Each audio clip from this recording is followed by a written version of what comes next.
I was signing the final paperwork for my first home when my phone exploded with messages.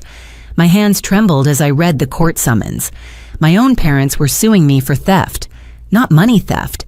They claimed I stole my younger sister Emma's future by refusing to give them my down payment. After 12 years of working myself to exhaustion, never taking a penny from them, somehow I owed them everything I'd earned because Emma wanted to attend an expensive art school. The pen slipped from my fingers as memories crashed over me like waves against a crumbling shore. 16 years old, standing in the manager's office at Paulson's Grocery, my first job interview. My parents, Brad and Diane, had made it crystal clear that morning that if I wanted anything beyond basic food and shelter, I'd need to earn it myself. Emma has real talent, my mother had said, adjusting Emma's new ballet shoes. We need to invest in her future. You're smart, Annika. You'll figure things out. Emma was 12, then already enrolled in private dance classes that cost more than our monthly groceries.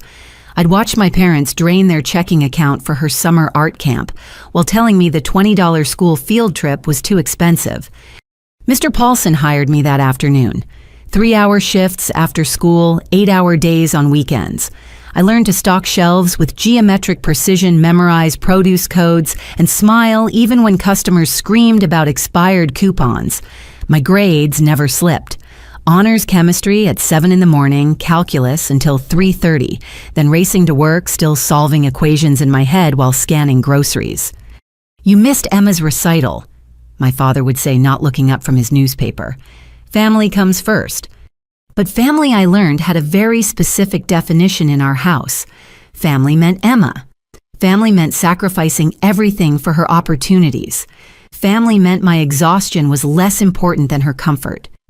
By 17, I'd saved enough for my own laptop bought secondhand from a college student. My parents questioned why I needed it when Emma could use a new easel.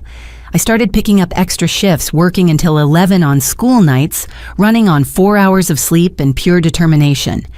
One Thursday evening, I came home to find my mother in my room holding papers I didn't recognize. My heart stopped. Credit card statements, 3 of them, all in my name. What are these? My voice barely carried across the room. She didn't even flinch. Emma needed supplies for her advanced art class. We knew you'd want to help your sister. You're building credit anyway. $8,000. They'd opened cards in my name and charged $8,000 for paintbrushes and canvas and classes I'd never agreed to fund. My savings meant for college applications and SAT prep suddenly seemed meaningless against this mountain of debt I hadn't created. I stared at the woman who gave birth to me, searching for remorse, for acknowledgement, for anything resembling maternal concern. Instead, she patted my shoulder like I was a skittish animal. Don't be so dramatic. We'll handle the minimum payments. Family helps family. But I knew the truth in that moment. I wasn't family. I was a resource to be mined, a well, to be drained, a bridge, to be burned, in service of Emma's dreams. The credit cards weren't a mistake or a desperate measure. They were a declaration of my worth in their eyes, spelled out in interest rates and fraud. I spent that night researching identity theft laws and credit repair strategies. By dawn, I'd filed reports with all 3 credit bureaus and documented everything. I couldn't press charges, not while living under their roof, but I could protect myself from further damage. My manager noticed the bags under my eyes the next day. Mrs. Chen, the assistant manager, quietly pulled me aside during break. "You okay, sweetheart? You've been looking worn down lately." I almost broke, then almost spilled everything to this woman who showed more concern in 5 seconds than my parents had in years. Instead, I straightened my spine and forced a smile. "Just college prep, you know how it is." She studied me for a long moment, then nodded. "If you need more hours, let me know. Good kids like you deserve every chance to succeed." More hours meant more money. More money meant faster escape. I took every shift they offered, learning to function on caffeine and willpower, watching my bank balance grow, digit by digit, while my parents remained oblivious to my plans. Emma flourished in her classes, painting masterpieces and dancing like she was born to it. I didn't begrudge her the talent or even the opportunities. What cut deepest was her ignorance of the cost. She'd bounce into my room after midnight, chattering about color theory while I struggled to stay awake over economics homework, never questioning why her sister looked so tired, why I was never home anymore, why our parents smiled at her and frowned at me. "You should come see my exhibition next week," she said one night, perched on my bed like a sparrow. "Mom says you're always too busy, but it would mean everything if you came." I looked at my little sister, so bright and unaware, and made a choice that would define the rest of my life. I wouldn't tell her the truth, wouldn't shatter her illusions about our parents or her place in the world, but I also wouldn't sacrifice my future for her comfort anymore. "I'll try," I said, knowing I'd be working a double shift that day. "But Emma, you should know that not everyone can drop everything for your events. People have responsibilities." She tilted her head, confused by the concept of obligations that trumped her performances.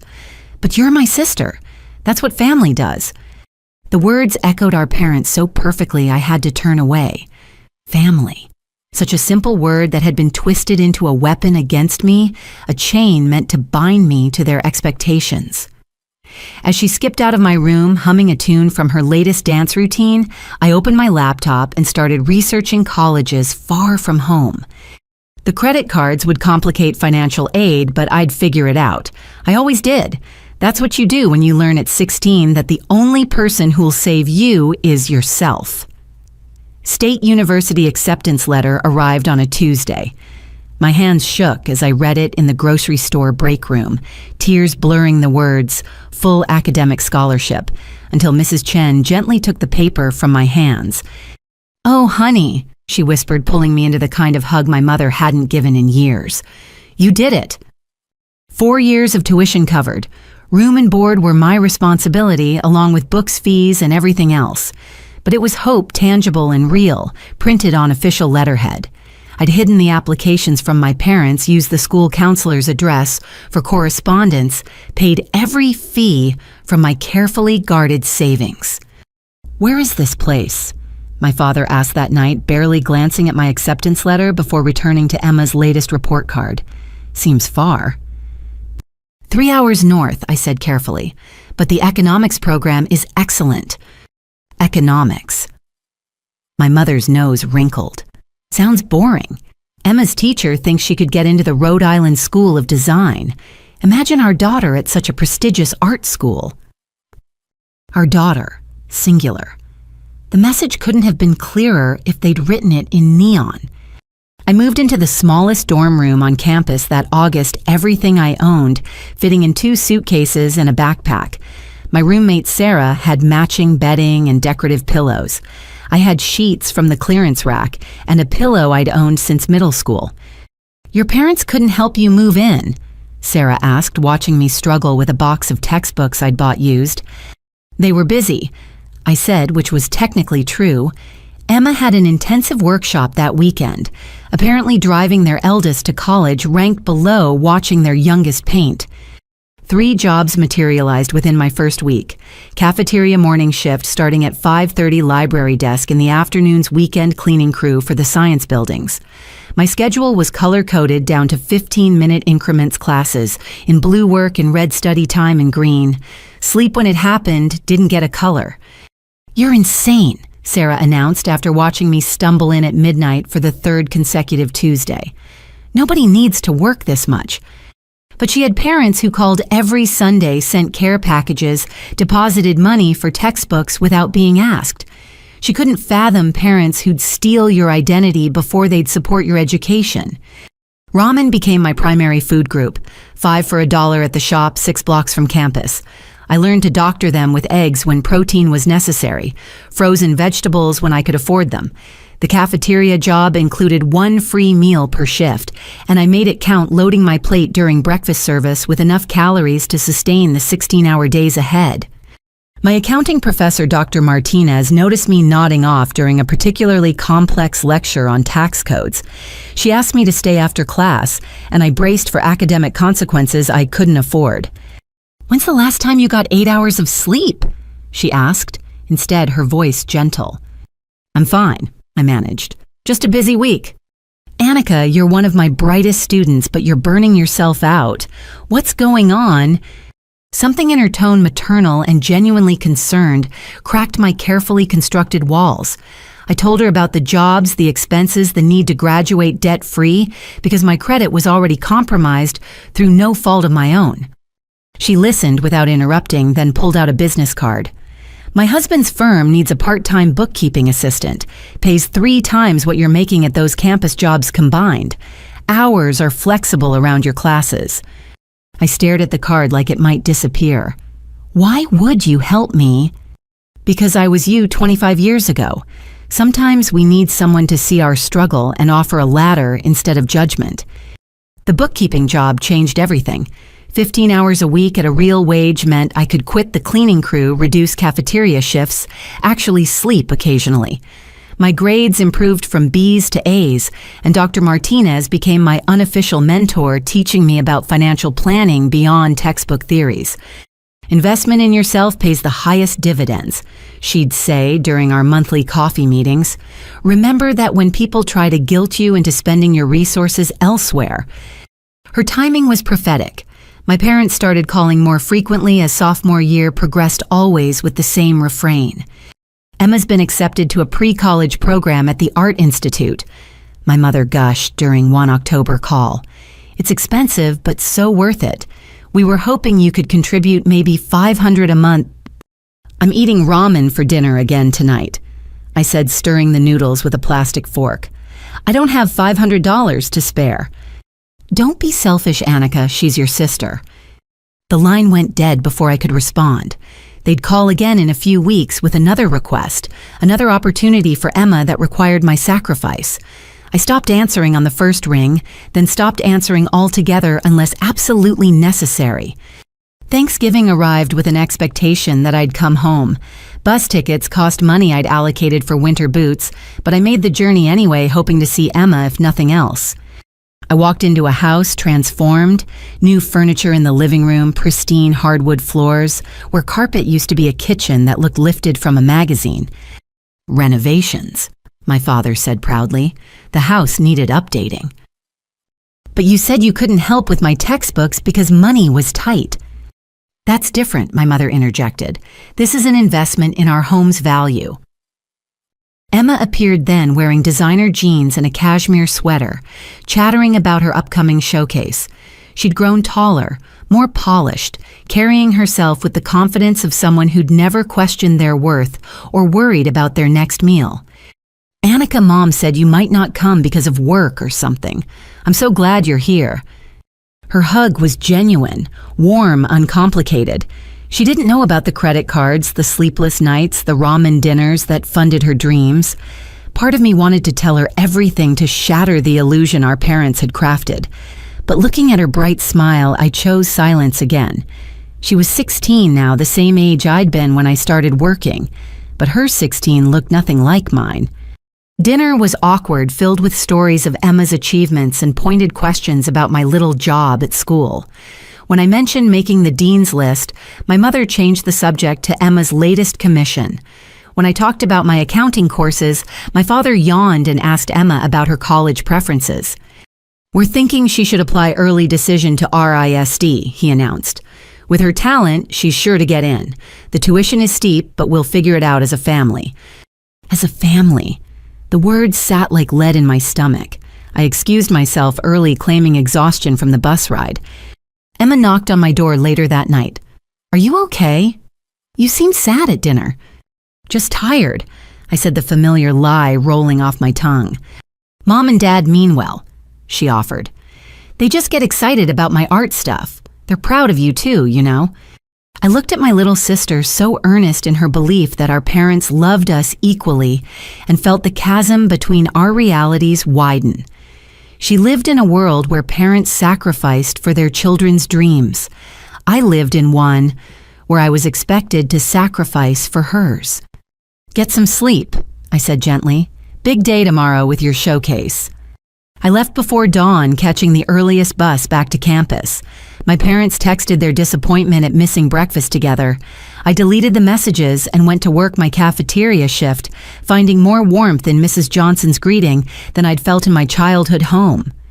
The rest of sophomore year blurred together in a haze of work and study. I learned to compartmentalize family drama, focusing on my grades and bank balance with single-minded determination. Friends invited me to parties, spring break trips, normal college experiences. I declined politely, calculating how many hours each activity would cost me. "You're missing out on the best years of your life," Sarah warned one Friday night, dressed for a date, while I prepared for another weekend shift. But she was wrong. These weren't meant to be my best years. These were my building years, my foundation years, my prove everyone wrong years. The best years would come later, when I stood on ground I'd paid for with my own hands. My phone rang as I walked to work. Unknown number, but local to my hometown. I almost didn't answer, then worried it might be an emergency. "Is this Annika Brennan?" The voice was professional, clipped. "Yes. This is collections department at First National. You're 3 months behind on your credit card payment. We need to discuss your account immediately." My blood ran cold. The credit cards my parents had opened, the ones they'd promised to handle. There must be a mistake. I've been monitoring my credit. Those accounts were flagged as fraudulent 2 years ago. "Our records show you as the primary account holder. The balance is now over $12,000 with interest and fees. When can we expect payment?" I hung up and ran to the library, logging into my credit report with shaking fingers. There they were, zombie accounts risen from the dead, destroying the credit score I'd fought to rebuild. My parents hadn't just stolen my identity once. They'd done it again, using my information they'd kept betting I wouldn't prosecute family. Dr. Martinez found me there an hour later, surrounded by printed credit reports and legal websites, trying not to hyperventilate. "Talk to me," she commanded, sitting beside me on the floor. So I did. Everything. The first theft, the ongoing requests for money, the renovation I'd seen at Thanksgiving, funded while I ate instant noodles, and now this second betrayal that could derail my entire future. She was quiet for a long moment after I finished. Then she pulled out her phone and called her husband. "David, I need you to connect me with Jennifer Walsh. Yes, the attorney. I have a student who needs help." "I can't afford a lawyer," I whispered. "You can't afford not to have one," she countered. "This ends now, Annika. They've stolen enough from you." But even as I nodded, even as I accepted the attorney's business card and scheduled the consultation, I knew the theft went beyond money. They'd stolen my security, my trust, my belief that parents naturally want their children to succeed. They'd stolen my college experience, turning it into a desperate race against financial ruin. They'd tried to steal my future, that I decided was the one thing I wouldn't let them have. The stage lights were blinding, but I didn't need to see the audience to know what I wouldn't find there. 3 empty seats and row G tickets I'd naively sent home with a handwritten note, "I did it. Hope you can come. Annika Marie Brennan, Bachelor of Science in Accounting, summa cum laude." Dean Williams beamed as she handed me my diploma, whispering, "Exceptional work, Miss Brennan. Your professors speak highly of you." The leather folder felt heavier than its physical weight suggested. 4 years condensed into a single document, proof that exhaustion could be transformed into achievement. My phone had been silent all morning. No congratulations, no apologies for missing the ceremony, no acknowledgement that their eldest daughter had just accomplished something extraordinary. Sarah hugged me afterward, her parents snapping photos like I was their own child. "You should be so proud," her mother gushed. "Working your way through school, top of your class. Your parents must be over the moon." They had a prior commitment. I managed the lie easier than explaining that Emma's weekend intensive at a Manhattan art studio trumped my college graduation. Dr. Martinez appeared with her husband David, the attorney who'd helped me navigate the credit card nightmare 2 years prior. They'd become my unofficial family, celebrating my victories and supporting me through battles that shouldn't have been mine to fight. "We have news," David said, pulling me aside after pictures. "The fraud case is officially closed. Your credit is clear and the documentation is sealed. Those accounts can never hurt you again." "What about criminal charges?" He shook his head gently. "You chose not to pursue them. Remember, to protect Emma from the fallout?" I remembered. Another sacrifice at the altar of family peace. The attorney had warned me that prosecution would be public, messy, potentially devastating to my sister's college applications. So I'd accepted the civil resolution, the cleared credit report, the legal documentation that would protect me going forward. My parents never knew how close they'd come to handcuffs instead of a cease and desist letter. "There's more," Dr. Martinez interjected. "David's firm has an opening, entry-level accounting position, but with your credentials, you'd move up quickly." My throat tightened. "You've already done so much." "We've done what any decent people would do for someone who's worked as hard as you have," she corrected. "The job is yours if you want it. Starting salary is $70,000. $70,000. The number rolled around my mind like a foreign language. After years of calculating whether I could afford a $2 coffee, suddenly I was looking at financial stability. Real stability, not dependent on anyone else's promises or manipulation. "When do I start?" They laughed, and Sarah's father insisted on taking everyone to dinner to celebrate. Over pasta I didn't have to budget for, and wine I'd never learned to appreciate. I felt the first glimpses of who I might become without poverty nipping at my heels. My phone buzzed as dessert arrived. "Emma, heard you graduated today. Mom said they told you about my workshop acceptance. Maybe now that you'll have a real job, you can help." I stared at the message, noting what was missing. No congratulations, no acknowledgement of my achievement, just another hand extended for money I hadn't even earned yet. I turned my phone face down and enjoyed my tiramisu. The move to Cincinnati for the job happened fast. One suitcase had become 3, though my possessions still fit in Sarah's car for the drive to my new life. The studio apartment was tiny, but mine, with a lease only my name on it and locks my parents didn't have keys to. "This is depressing," Sarah announced, surveying the empty space. "You need furniture." "I need a bed and a desk," I corrected. "Everything else can wait." She rolled her eyes but helped me assemble the cheapest bed frame we could find, understanding that luxury wasn't my priority. Security was. Every dollar not spent was a dollar saved a step closer to something I couldn't quite name yet, but felt building in my bones. Work was everything Dr. Martinez had promised. Davidson and Associates specialized in financial planning for small businesses, and they treated their employees like assets rather than expenses. My supervisor, Janet, was brilliant and patient, teaching me practical applications for all those theoretical concepts I'd memorized. "You catch on fast," she noted after my first month. "Most new grads take 6 months to reach where you are already." "I've had good teachers," I said, thinking of Dr. Martinez, but also Mrs. Chen from the grocery store, Mrs. Johnson from the cafeteria, all the women who'd shown me kindness when my own mother couldn't be bothered. The paychecks felt surreal. After taxes and retirement contributions, I still had more monthly income than I'd grossed annually during college. I maintained my Spartan lifestyle banking, 70% of each check watching the numbers climb, with something between disbelief and fierce pride. 3 months into the job, my parents finally called. "We heard you're working at some firm," my mother began without preamble. "Emma's been accepted to RISD, early admission. We're so proud." I waited for the ask. It didn't take long. "The first year is $90,000 with room and board. We've scraped together 30, but we're hoping family can help with the rest. You must be making good money now." $60,000.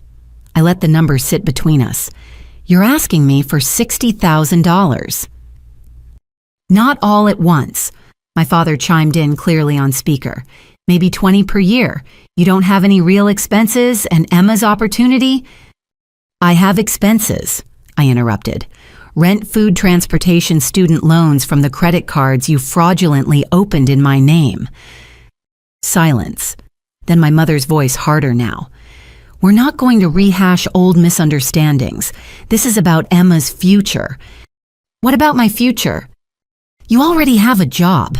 Emma needs this chance. Don't be selfish, Annika." The word selfish echoed through my empty apartment. Selfish for working since 16. Selfish for paying my own way. Selfish for not handing over money I'd barely started earning to fund someone else's dreams. I need to think about it. I lied, knowing the answer, but buying time to process the audacity. Don't think too long. Deposits are due soon. Family helps family remember. They hung up without saying goodbye, let alone congratulations on the job they'd only just learned about. Emma texted that night. A photo of her acceptance letter, followed by streams of heart emojis and exclamation points. Then, Mom says you might help with tuition. You're the best sister ever.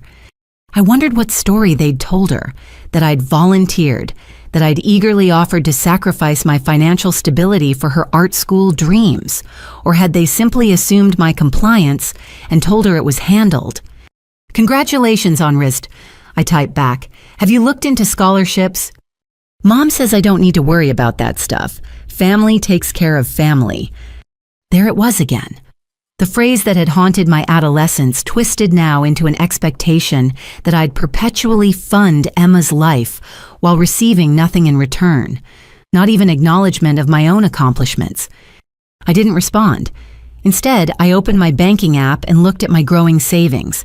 Each dollar represented an hour worked a meal, skipped a sacrifice made. The thought of handing it over to the people who'd stolen my identity felt like volunteering for robbery. Janet noticed my distraction at work the next day. Everything okay? You seem off. Family stuff, I said vaguely. She laughed, but not unkindly. The hardest part about financial success is suddenly everyone expects you to fund their dreams. Stay strong. Your money, your choice. Her casual understanding hit deeper than she knew. I'd been so isolated in my experience, I'd never considered others face similar pressures. 2 weeks passed. The calls increased. Daily voicemails from my mother, each more accusatory than the last. Messages from my father about disappointment and family obligations. Even extended relatives began reaching out, clearly recruited to the cause. Your cousin Marie says you're refusing to help Emma, my Aunt Patricia texted. That can't be true. You were always such a good girl. Good girl. Code for compliant selfless to the point of self-destruction, willing to light myself on fire to keep others warm. I'd been a good girl at 16, working myself sick while my parents spent money on Emma. I'd been a good girl in college, staying silent about the fraud to protect family peace. But good girls, I was learning, often ended up exhausted and alone, while everyone else thrived on their sacrifices. The breaking point came through Emma herself. She called on a Thursday evening voice, trembling. Annika, I don't understand. Mom and Dad said you promised to pay for my school, but now you're backing out. How could you do this to me? Emma, I never promised anything. They asked me 2 weeks ago, and I said I'd think about it. They told me it was handled. I already told all my friends. I turned down other schools because RESD was my dream, and you were making it possible. Now what am I supposed to do? Her pain was real, but it wasn't my creation. Our parents had built this house of cards, promising money they didn't have from someone who'd never agreed to give it. Have you applied for financial aid scholarships, work-study programs? Why should I have to when you have the money, God, Annika? When did you become so selfish? This is my future we're talking about. And what about my future? The words exploded out of me. What about the jobs I've worked since I was 16? The nights I went hungry so I could save for textbooks, the credit cards they opened in my name to pay for your opportunities. When does my future matter? Emma. What credit cards? The silence stretched between us. She genuinely didn't know. Of course she didn't. They'd protected her from the ugly truth while making me the villain of the story. Ask Mom and Dad about the credit cards, I said quietly. Ask them why I had to hire a lawyer in college. Ask them where the money for your dance classes and art camps really came from. Then we can talk about who's being selfish. I hung up before she could respond. My hands shook as I set the phone aside, knowing I'd just lit a fuse that would explode through my family. But maybe it was time. Maybe protecting Emma had enabled our parents to continue their toxic patterns. The next morning, I woke to 37 missed calls. I deleted the voicemails without listening and went to work. Janet took one look at my face and handed me the biggest client file on her desk. Sometimes the best therapy is burying yourself in spreadsheets, she said wisely. By evening, Emma had texted again, a simple message that changed everything. I found the credit reports in Dad's office. I'm sorry. I'm so sorry. But apologies, I was learning, didn't pay back stolen years or repair damaged trust. They didn't erase the nights I'd cried myself to sleep hungry and exhausted while funding her childhood dreams. They were just words, and I'd learned long ago that in my family, words meant nothing compared to actions. My parents never apologized. They simply pivoted to anger, spreading their version of events to anyone who'd listen. Their eldest daughter, they claimed, had abandoned family values for money, had turned her back on her sister out of jealousy and spite. But I knew the truth. I hadn't abandoned family values. I'd finally recognized that in their definition of family, I was never truly included. I was the resource, not the recipient. The giver, never the given to. And recognizing that wasn't selfish. It was survival. 5 years. 1,825 days of watching my savings account grow from 3 digits to 4, then steadily climbing toward 5. Each deposit was a small victory, proof that I could build something from nothing, that discipline could triumph over dysfunction. My promotion to senior accountant came with a substantial raise and a private office with a window overlooking downtown Cincinnati. I'd earned it through 60-hour weeks and a willingness to tackle the complex accounts others avoided. My apartment had evolved too, from empty studio to a furnished 1-bedroom in a better neighborhood, though I still lived well below my means. You could afford so much more, my colleague Rachel observed during lunch, scrolling through vacation photos on her phone. When's the last time you took a real trip? I'm saving for something. I said the same response I'd given for years. Retirement's 40 years away.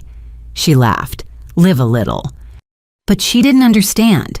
The something I was saving for wasn't abstract or distant. It was concrete and foundational in the most literal sense. Every month I studied real estate listings, attended open houses on weekends, learned about interest rates and property taxes, with the same intensity I'd once memorized accounting principles. The dream had taken shape slowly. A house. My own house. A place where no one could steal my identity, demand my money, or make me feel like an unwelcome guest in my own life. Sometimes I'd lie awake imagining it a kitchen where I'd never go hungry, a bedroom where I could sleep without fear of the next financial crisis, a door I could lock against anyone who'd tried to drain me dry. My phone rang on a Tuesday afternoon. Emma. We'd spoken sporadically since the credit card revelation 3 years ago. She'd attended state school on academic scholarships, apparently motivated by necessity to excel in ways privilege had never inspired.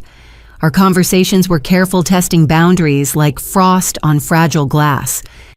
I graduate next month, she said without preamble. Art education degree, I wanted you to know. That's wonderful, Emma. Congratulations. I'm going to teach in underserved communities, kids who might not otherwise get art programs. She paused. I've been thinking a lot about access and opportunity, about who gets them and who pays for them. The subtext wasn't subtle. She'd grown up these past years, developed awareness our parents had tried to shield her from. We talked for an hour, the longest conversation we'd had since childhood. She told me about her student teaching her boyfriend, Marcus, who worked construction, her tiny apartment shared with 3 roommates. Mom and Dad hate everything about my life, she admitted. They wanted me at RISD making connections with wealthy patrons, becoming the artist they envisioned. Instead, I'm going to teach finger painting to 6-year-olds in Title I schools. And you're happy. I'm useful, she said, and I heard myself in her voice. I'm building something meaningful, even if they can't see it. We hung up with promises to stay in touch, and for the first time, I believed we might. She was finding her own way separate from our parents' toxic expectations. Maybe there was hope for sisterhood after all, built on mutual understanding rather than obligatory sacrifice. The next morning, I met with Michelle, my real estate agent. She'd been patient with my specific requirements, reasonable commute, solid neighborhood within budget, but below my maximum approval amount. After 2 years of searching, she called with barely contained excitement. "I found it," she announced. "It's perfect for you. 3 bedrooms, 2 baths, updated kitchen, great bones. The sellers are motivated. Military transfer, need to close quickly." We toured it that afternoon. A 1960s colonial on a quiet street with mature trees and a small backyard, perfect for reading on summer evenings. The kitchen had been renovated recently, granite countertops and stainless appliances that seemed impossibly luxurious after years of apartment living. But it was the second bedroom that sold me, flooded with morning light, perfect for a home office where I could build my consulting practice. "I want to make an offer," I said, surprising myself with the certainty. Michelle grinned. "I had a feeling. Let's write it up." The sellers accepted within hours, 30-day close contingent on inspection. I'd done everything right, 20% down payment, saved excellent credit score, rebuilt from the ashes of fraud, pre-approval letter in hand. Yet my hand still trembled as I signed the purchase agreement. That evening, I called Dr. Martinez. She'd retired the previous year, but remained my mentor, my chosen mother figure, who'd shown me what support actually looked like. "I'm buying a house," I blurted out as soon as she answered. Her whoop of joy made me laugh. "Oh, sweetheart, I'm so proud of you. Tell me everything." I described the house, the neighborhood, the light in that second bedroom. She listened with the enthusiasm my own mother had never shown for my achievements. "When do you close?" 30 days, July 15th. "Perfect. I'll bring champagne. This deserves proper celebration." Her unconditional joy made the moment real. I was buying a house. Me, the girl who'd survived on ramen and determination, was putting down roots in soil no one could poison. The inspection went smoothly. A few minor issues easily negotiated with sellers eager to move. I spent evenings at the house measuring rooms, imagining furniture placement, picturing a life of stability I'd craved since 16. Sometimes I'd sit on the front steps, key in hand, marveling that this would soon be mine. Word traveled as it always did in families that confused gossip with communication. My phone lit up with messages from relatives I hadn't heard from in years. "Heard you're buying a house," Cousin Marie texted. "So exciting. When's the housewarming?" I didn't respond to most of them. These were the same people who'd lectured me about selfishness when I wouldn't fund Emma's art school dreams. Their sudden interest felt calculated testing whether my success might benefit them somehow. But it was the call from my parents that I'd been dreading and expecting in equal measure. "We heard through Patricia that you're purchasing property." My mother began formally as if conducting a business transaction. "Naturally, we assumed you'd choose something closer to home." "Cincinnati is my home," I corrected. "Has been for 5 years." "Don't be ridiculous. Your family is here. Emma's here. She'll need somewhere to stay when she starts teaching in the fall." The assumption hit like ice water. Of course, in their minds, my house was just another resource to be claimed my achievement, merely an opportunity for Emma's convenience. "Emma has her own apartment," I said carefully. "A cramped rental with strangers. Surely you'd want your sister to have proper accommodations. Family helps." "Family," I interrupted. "Tell me what help did family offer when I was working 3 jobs in college, when I was eating ramen for months, when you stole my identity for credit cards?" "We've been through this," my father interjected. "Dwelling on the past helps no one. We're talking about Emma's future." "No," I said quietly. "We're talking about my future, my house, my life that I built without your help and despite your interference. Emma's welcome to visit, but she won't be living with me." "You've become a very selfish person, Annika. Money has changed you." "Poverty changed me," I corrected. "Poverty you enforced while renovating your house and funding Emma's dreams. If protecting what I've earned makes me selfish, then I'll wear that label proudly." They hung up, but I felt lighter. Each conversation like this strengthened my resolve, clarified the boundaries I'd been too young and desperate to set before. Emma called an hour later. "They're furious," she said without greeting, ranting about ungrateful children and family obligations. "Are you calling to lecture me too?" "No," Her voice was firm. "I'm calling to say congratulations on your house, and to apologize for them assuming I'd mooch off you. I have my own plans, my own life. I don't need or want their version of help anymore." "They mean well," I offered half-heartedly. She laughed, bitter and knowing. "Do they, or do they mean to control well? There's a difference, and I think we both know which one applies here." We talked about her job prospects, about Marcus, who'd proposed the week before, about lives we were building, independent of parental expectations. When we hung up, I felt something shift between us. Not quite healing, not yet, but the possibility of it. Two sisters finding their way back to each other by first finding themselves. The closing day arrived with summer thunderstorms that cleared by afternoon, leaving the air fresh and electric with possibility. I sat at the gleaming conference table, signing my name, dozens of times, each signature a small declaration of independence. "Congratulations, Miss Brennan," the attorney said, sliding the keys across the table. "You're now a homeowner."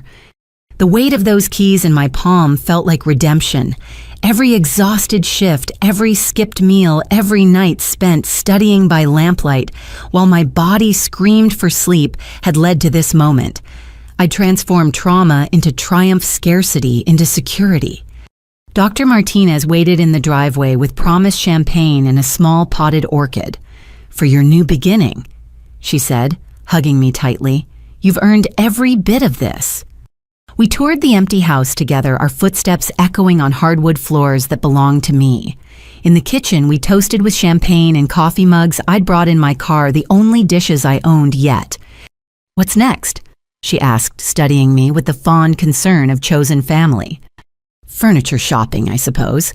Learning to maintain a house, building something stable." "And your family?" I considered the question, looking out the window at my small backyard, imagining garden beds, and maybe a bird feeder. They'll either accept my boundaries or they won't. Either way, I'll be here in my own home, living the life I've earned. That night, I slept on an air mattress in my new bedroom boxes stacked against the walls, the unfamiliar sounds of the house settling around me. But for the first time since I was 16, I felt truly safe. No one could take this from me. No one could demand I sacrifice it for someone else's dreams. The house was more than property. It was proof that a girl who'd been deemed worthy only of sacrifice could build something beautiful and lasting. It was evidence that family could be chosen, that love could be earned through actions rather than assumed through blood, that the American dream was still possible for those willing to work themselves raw for it. Tomorrow I'd begin the process of making this house a home, but tonight I lay in my own room in my own house, paid for with my own money, and felt the kind of peace that comes from knowing you've saved yourself. Outside, crickets sang summer songs and I fell asleep to the sound of freedom. The furniture arrived piece by piece, each delivery truck representing another small victory. A couch that wasn't secondhand, a dining table where I could host dinners, a bed frame that didn't squeak with every movement. I spent weekends at estate sales and antique shops, finding treasures that made the house feel like home rather than just shelter. "You have an eye for this," Rachel said during a Saturday visit, admiring the vintage mirror I'd hung in the hallway. "Everything looks so intentional." "When you wait long enough for something, you know exactly what you want," I replied, adjusting a throw pillow I'd splurged on after deliberating for 3 weeks. My consulting practice grew steadily, evening and weekend clients who needed help with small business accounting, tax preparation, financial planning. The home office had become command central with filing cabinets and dual monitors, professional enough to meet clients but personal enough to remind me how far I'd come. 3 months into home ownership, I was reviewing a client's quarterly reports when my doorbell rang. Emma stood on my porch, looking smaller than I remembered holding a potted basil plant. "Housewarming gift," she said awkwardly. "I know I'm late, but I wanted to see your place." I led her through the house, watching her take in the details. She paused at the bookshelf lined with accounting texts and business guides, touched the soft throw blanket draped over my reading chair, smiled at the gallery wall of photographs from my college graduation and various work celebrations. "It's perfect," she said softly. "It's so completely you." We settled in the kitchen with coffee and caught up properly. She'd accepted a position at an elementary school in a struggling district, exactly as she'd planned. Marcus worked for a construction company specializing in affordable housing. They were saving for their own place, living frugally but happily in their small apartment. Mom and Dad refuse to visit us, she admitted. They say the neighborhood is beneath our family's standards, as if we ever had standards beyond appearance. They haven't seen my house either, I offered, though I suspect that's for different reasons. We shared a knowing look. Our parents' absence had become its own form of presence, defining us by what we chose to reject rather than accept. I need to tell you something, Emma said, setting down her mug. They're in financial trouble, real trouble this time. My stomach clenched. How bad? Dad made some risky investments, something about cryptocurrency and a sure thing from his golf buddy. They lost most of their retirement savings. Of course they did. I couldn't muster surprise. My father had always chased get-rich-quick schemes, convinced his ship would come in without the tedious work of actually building it. They're talking about selling the house, downsizing to an apartment. Emma watched my face carefully. I thought you should know before they call. They won't call, I predicted. They'll have you or Aunt Patricia or someone else deliver the message, hoping I'll offer without being asked directly. Then they can maintain their pride while taking my money. Emma winced. You know them well. I learned the hard way. She left with promises to bring Marcus next time, and I spent the evening anticipating the storm headed my way. Sure enough, Aunt Patricia called that night. Your parents are facing some challenges, she began delicately. I'm sure if you knew the situation, you'd want to help. After all they've done for you. What exactly have they done for me, Patricia? Silence. Then they raised you, fed you, kept a roof over your head. The legal bare minimum, while stealing my identity, ruining my credit, and telling me I wasn't worth investing in. So again, what have they done for me? You've become very hard, Annika. Success has changed you. Survival changed me. I corrected for the second time in recent memory, and I won't apologize for it. The calls multiplied over the following weeks. Cousins I barely knew, family friends who hadn't spoken to me in years, all with the same message wrapped in different paper. Your parents need help. Family supports, family. Don't be selfish with your success. I changed nothing about my life. Continued working, building my client base, tending the small garden I'd planted in the backyard. The basil from Emma thrived on my kitchen windowsill, a reminder that some family connections could be healthy and reciprocal.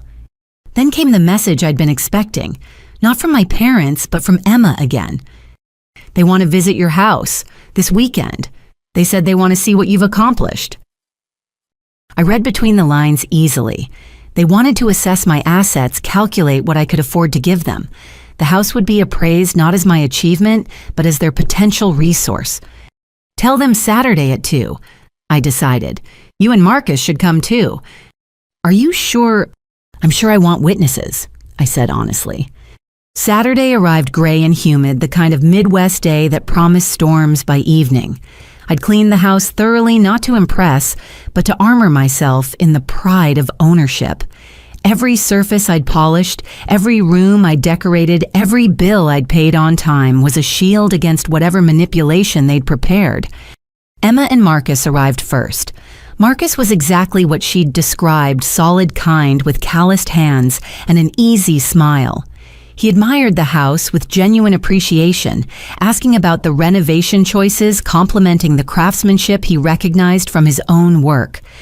You two would get along, Emma told him. You both understand building things that last. My parents arrived 15 minutes late, my mother's expression already disapproving as she surveyed the neighborhood.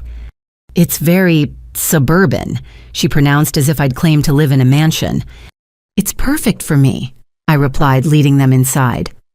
They toured the house like appraisers, my father checking window seals and foundation walls, my mother opening closets and cabinets with invasive curiosity.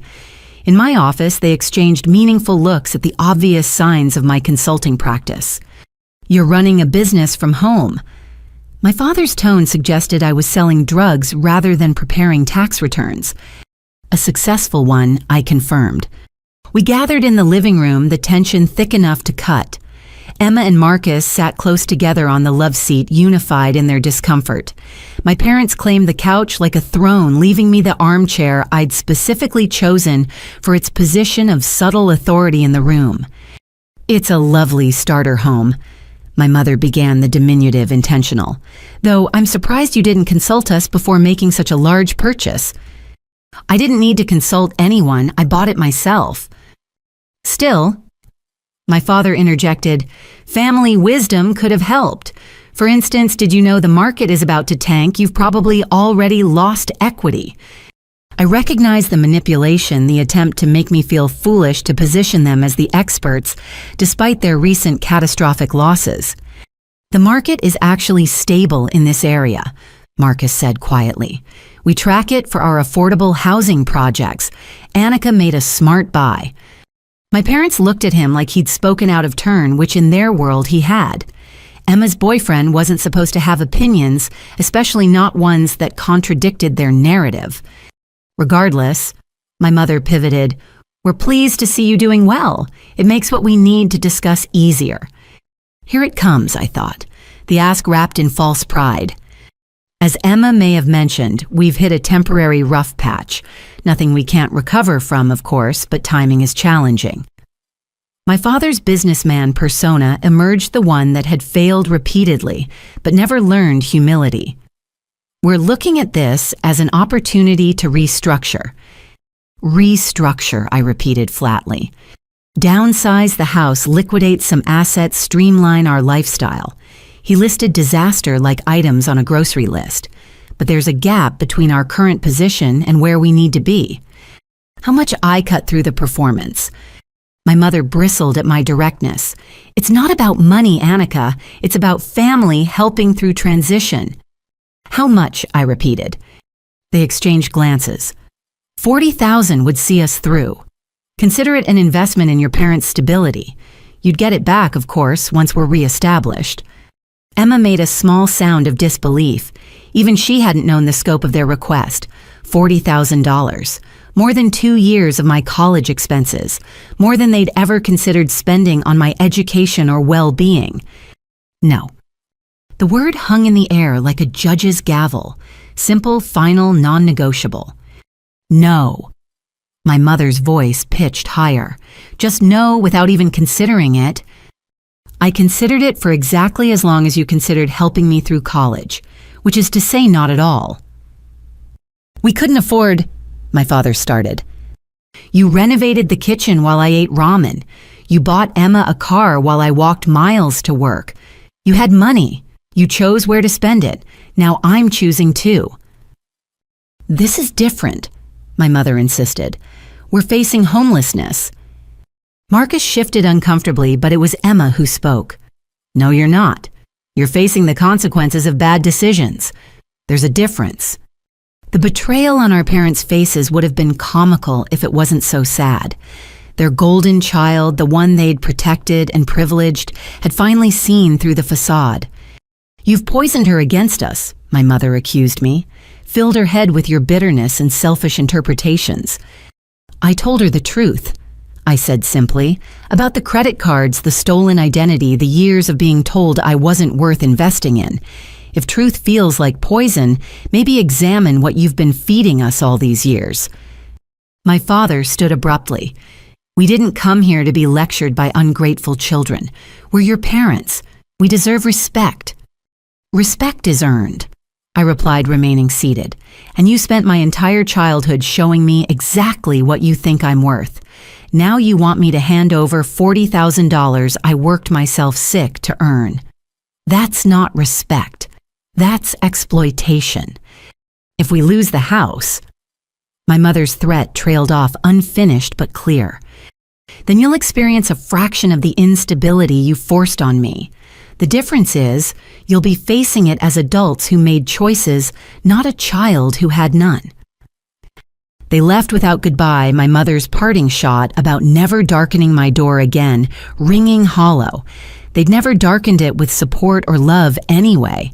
Their absence would be no different than their presence had always been conditional, transactional, ultimately irrelevant to my life. Emma and Marcus stayed helping me process the confrontation over Chinese takeout and beer. "They'll tell everyone you refuse to help," Emma warned. "The whole family will hear their version." "Let them," I said, meaning it. "Anyone who believes I owe them $40,000 after what they put me through isn't someone whose opinion matters to me." "For what it's worth," Marcus said quietly, "I think you handled that with incredible grace, more than they deserved." Emma squeezed his hand, and I saw in that gesture what I'd built with my chosen family. Dr. Martinez, Janet from work, even Rachel, who didn't understand my saving but supported it anyway.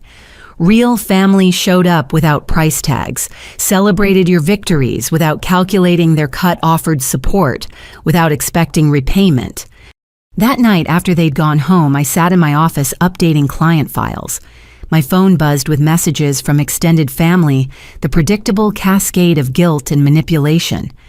I deleted them unread, focusing instead on the work that had saved me, the career that had given me options, the life I'd built despite every obstacle they'd thrown in my path. The storm finally arrived near midnight, rattling windows and bending trees, but my house stood firm. I'd chosen well invested wisely, built something that could weather whatever came. Let my parents face their own storms. I'd spent enough years being their umbrella. In the morning, I'd tend my garden meet with clients, continue building the life I deserved. But tonight, I simply sat in my home, my achievement, my proof that a girl deemed worthless could create worth from nothing but determination and spite. The thunder rolled overhead, but I wasn't afraid. I'd survived worse storms than this. Monday morning arrived with an email that made my coffee taste bitter. The sender was a law firm I didn't recognize, subject line deliberately vague, urgent matter regarding family assets. My hand steadied as I clicked open the attachment. Legal letterhead, formal language. But the message was clear: my parents had hired an attorney. They were exploring their options regarding what they called my moral and financial obligations to family welfare. I forwarded it immediately to David Martinez, Dr. Martinez's husband, who'd helped me through the credit card fraud years ago. His response came within minutes. "Can you come by the office this afternoon? Bring everything." The everything took 3 boxes. Every pay stub from age 16 onward.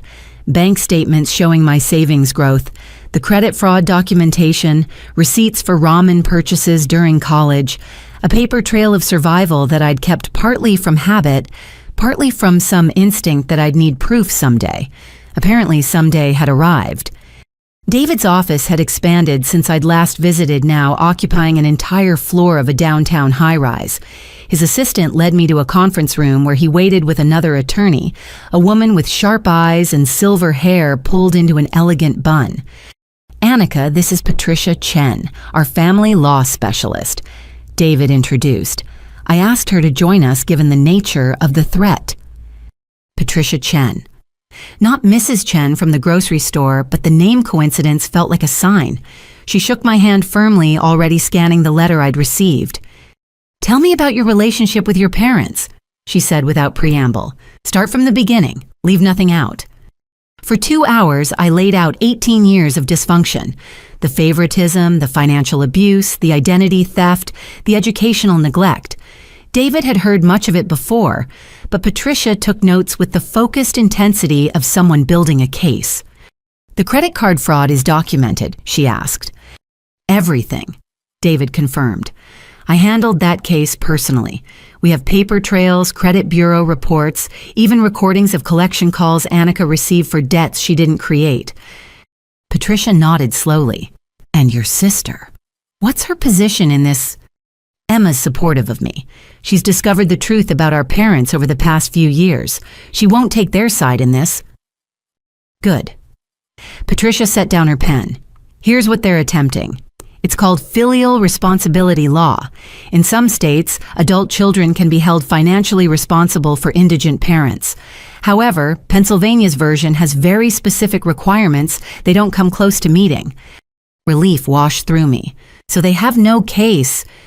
They have no legal case, she clarified, but they can still file suit, drag you through proceedings, damage your reputation, cost you money in defense. The question is, do you want to wait for them to escalate, or do you want to take preventive action? What kind of preventive action? David leaned forward. We could file a restraining order based on the financial harassment. We could pursue charges for the credit card fraud even though it's years old. We could send a cease and desist letter that makes clear any legal action will result in counterclaims. Or, Patricia added, you could do nothing and see if they're bluffing. I thought about my parents, their patterns, their entitlement that ran so deep they genuinely believed I owed them my success. They're not bluffing. When they don't get what they want, they escalate, always have. Then we recommend the cease and desist letter first. It puts them on notice documents, your position, and warns of consequences. If they persist, we move to stronger measures. How much will this cost? Old habits died hard. Patricia smiled, the first warmth she'd shown. David told me about your history. Our firm has a fund for cases like yours where financial abuse requires legal intervention.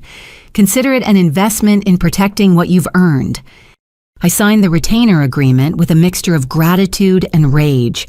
Gratitude that good people existed willing to help without bleeding me dry. Rage that I needed legal protection from the people who should have protected me.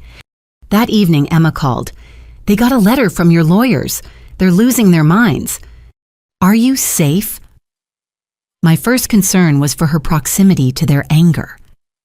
I'm at Marcus's place, but Annika, they're talking about suing you for defamation now, too. They say you've spread lies about the credit cards. Good thing I have proof of the truth.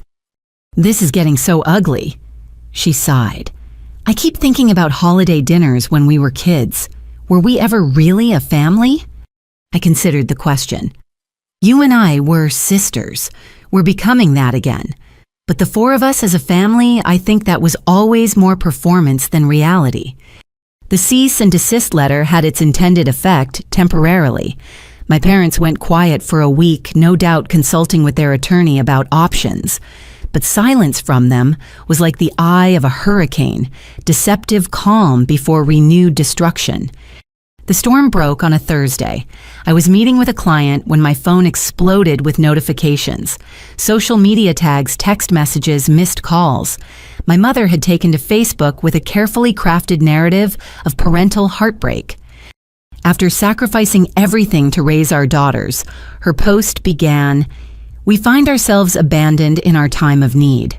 Annika has chosen money over family success, over soul.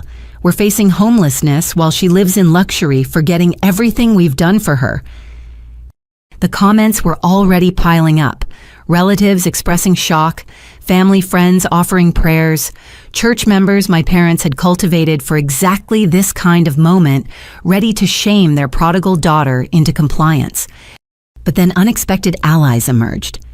Mrs. Chen from the grocery store, now retired, but still Facebook active, commented, "I remember Annika working herself to exhaustion as a teenager while you renovated your kitchen. Interesting definition of sacrifice." Dr. Martinez, who rarely used social media, wrote simply, "I've seen the receipts. The truth is documented." And then Emma, brave Emma, who'd found her voice. "Mom, stop. You spent my college fund gambling on crypto. You opened credit cards in Annika's name. This isn't about family, it's about consequences you don't want to face." The post disappeared within an hour, but screenshots had already been taken. David called almost gleeful. "This is perfect. They've put their claims in writing in public.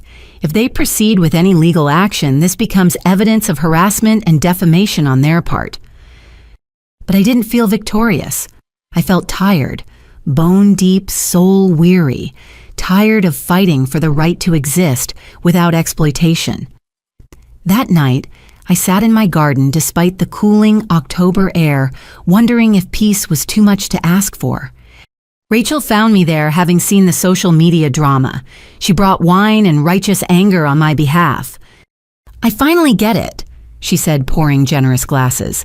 Why you saved so obsessively. Why you never splurged. You weren't just building a future. You were building a fortress. And yet they're still trying to breach the walls. But they can't, she pointed out. Look at you. Your house, your career, your savings. You've made yourself lawsuit-proof by being exactly what they never expected successful without them. We drank in companionable silence until she asked, "What happens next?" I wait. They'll either escalate or retreat. History suggests escalation, but maybe public humiliation will inspire new behavior. Monday brought my answer. Not another letter, but a phone call from David. His voice was carefully controlled. They've actually filed, he said, suit for financial support based on what they're calling unjust enrichment. They claim your success was built on their foundation, therefore you owe them compensation. That's insane. That's desperation. Patricia's already drafting our response. We're countersuing for the credit card fraud, harassment, and defamation. Are you prepared for this to get uglier? I thought about the 16-year-old girl who'd taken that first grocery store job, who dreamed of nothing more complex than paying for her own textbooks. She'd never imagined legal battles with her parents, public airings of private pain, the need to defend her, right to keep what she'd earned. But that girl had become this woman, sitting in her own office in her own house with resources and allies she'd cultivated through years of lonely work. The fight wasn't fair, but then nothing about my family had ever been fair. I'm prepared, I said, meaning it. They want to take this to court. Let's go to court. I've got 18 years of evidence and nothing left to lose. Actually, David corrected gently, you've got everything to protect. That's why we're going to win. After we hung up, I pulled out the boxes of documentation again.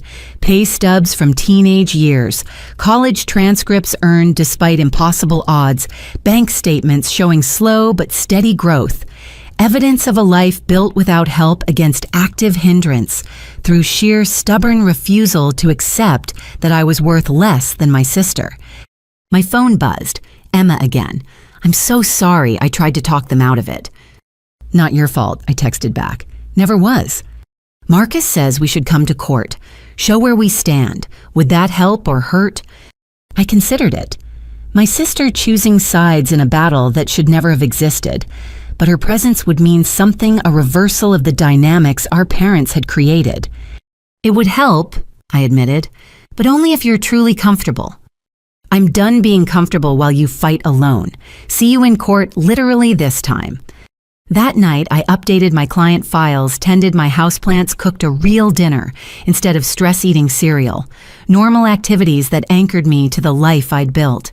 Let my parents drag me to court. Let them air every grievance and manufactured claim. I had something they'd never anticipated, proof that their treatment hadn't broken me. Every document in those boxes wasn't just evidence of neglect. It was testimony to resilience, determination, and the radical act of believing I deserved better. They could take me to court, but they couldn't take what I'd become in spite of them. The courthouse steps seemed steeper than they should have been. November wind cutting through my carefully chosen navy suit. David and Patricia flanked me like bodyguards carrying boxes of evidence that documented a lifetime of financial neglect and abuse. Behind us, Emma and Marcus climbed in solidarity, their presence a comfort I hadn't expected to need so badly. Remember, Patricia said as we paused outside the courtroom doors, let them present their case first. Every word they say is rope to hang themselves with. Inside the courtroom was smaller than television had led me to expect, more intimate, which somehow made it worse. My parents sat at the plaintiff's table with their attorney, a man whose expensive suit couldn't hide the desperation of taking such a case. They'd dressed for sympathy, my mother in a modest dress I'd never seen before, my father in his only suit, the one he wore to Emma's events. We took our seats. Judge Catherine Morrison presided, a woman in her 60s with eyes that missed nothing. The court reporter settled at her station. This was really happening. Case number 2024 CV3847. the bailiff announced. Brad and Diane Brennan versus Annika Brennan. Claim of unjust enrichment and failure to provide familial support. Their attorney, Mr. Fitzgerald, stood with theatrical gravity. Your Honor, we're here because of a fundamental breakdown in family values.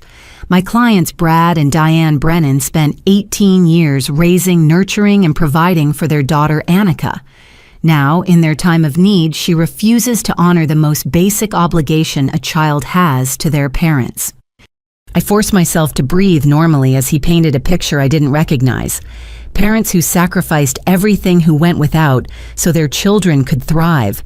A daughter who took every advantage and then abandoned them the moment she found success. My clients are facing foreclosure, he continued. Meanwhile, their daughter owns a home, outright runs a successful business, has substantial savings. The disparity is unconscionable when you consider everything they invested in her future. David made notes, his expression neutral. Patricia radiated calm confidence. I tried to channel their professional detachment, but my hands trembled in my lap. Fitzgerald called my father first. Brad Brennan took the stand like a man convinced of his own martyrdom. Tell us about Annika's childhood, Fitzgerald prompted. We gave her everything we could. My father said, his voice catching with practiced emotion. Dance lessons, art camps, every opportunity to explore her talents. I nearly laughed. He was describing Emma's childhood, not mine, but Fitzgerald moved quickly past specifics. And her education. We always stressed its importance, made sure she had what she needed to succeed.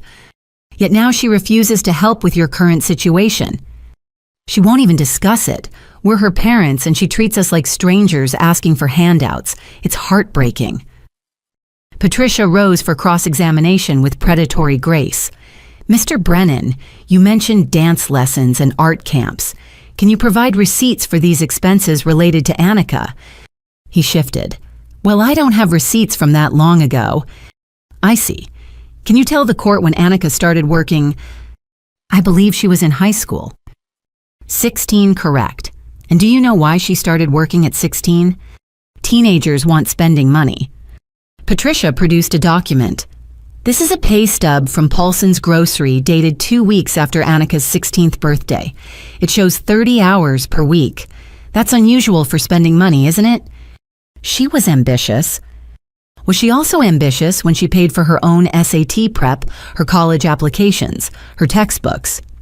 My father's jaw tightened. We had 2 daughters to provide for.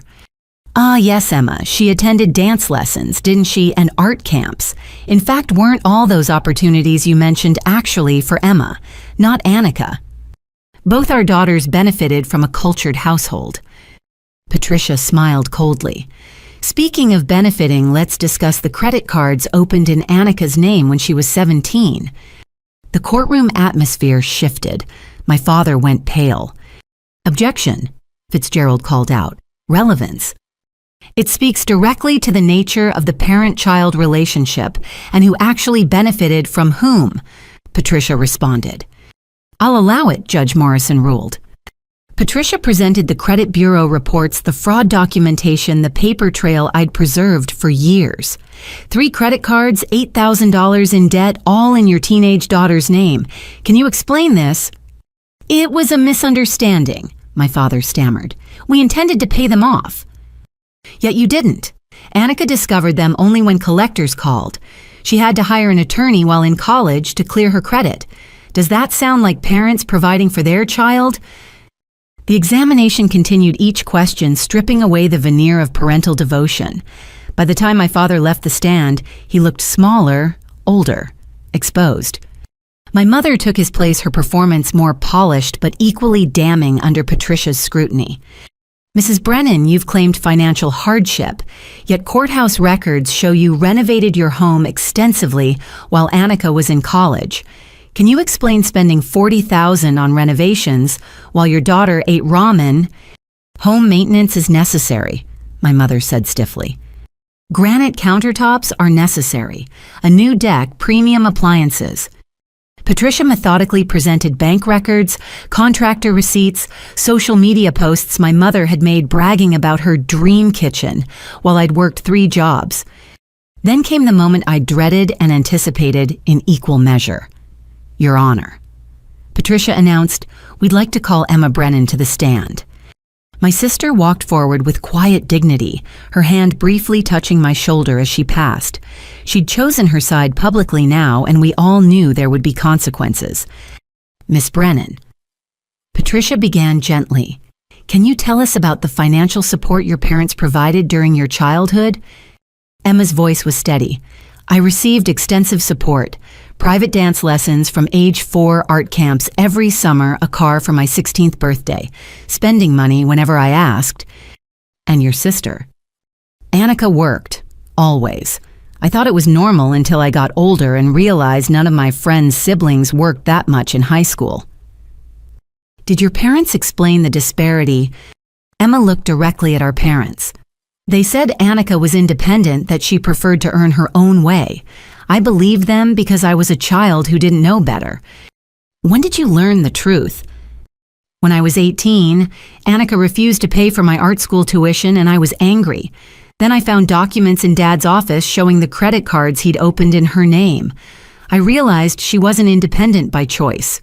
She was independent by necessity." My mother made a sound of protest. The judge silenced her with a look. Emma continued, tears now flowing freely. "They stole from her. Not just money, but opportunity, security, the chance to be young. And they made me complicit by accepting what should have been shared between us." When David stood for our defense presentation, the courtroom energy had completely shifted. He laid out the facts with surgical precision. Every pay stub from age 16, every college expense paid alone, every sacrifice documented in black and white.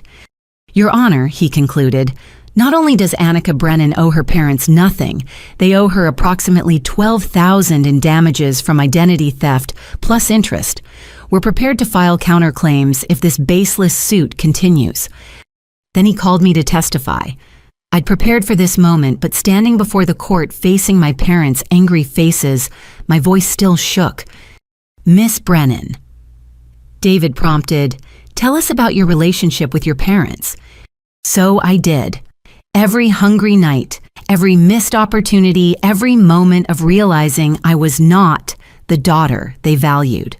I spoke of watching Emma receive everything while being told I wasn't worth the investment, of building my life not because of them, but in spite of them. "They're asking for $40,000. I concluded, my voice stronger now. "I've calculated what they spent on my upbringing versus Emma's. The disparity is almost exactly $40,000. They're asking me to pay for the childhood they never gave me." Fitzgerald's cross-examination was desperate grasping. He tried to paint me as bitter, vindictive, jealous of my sister. But the evidence spoke louder than his insinuations. Then came the surprise witness. Patricia called Mrs. Chen, my former grocery store manager.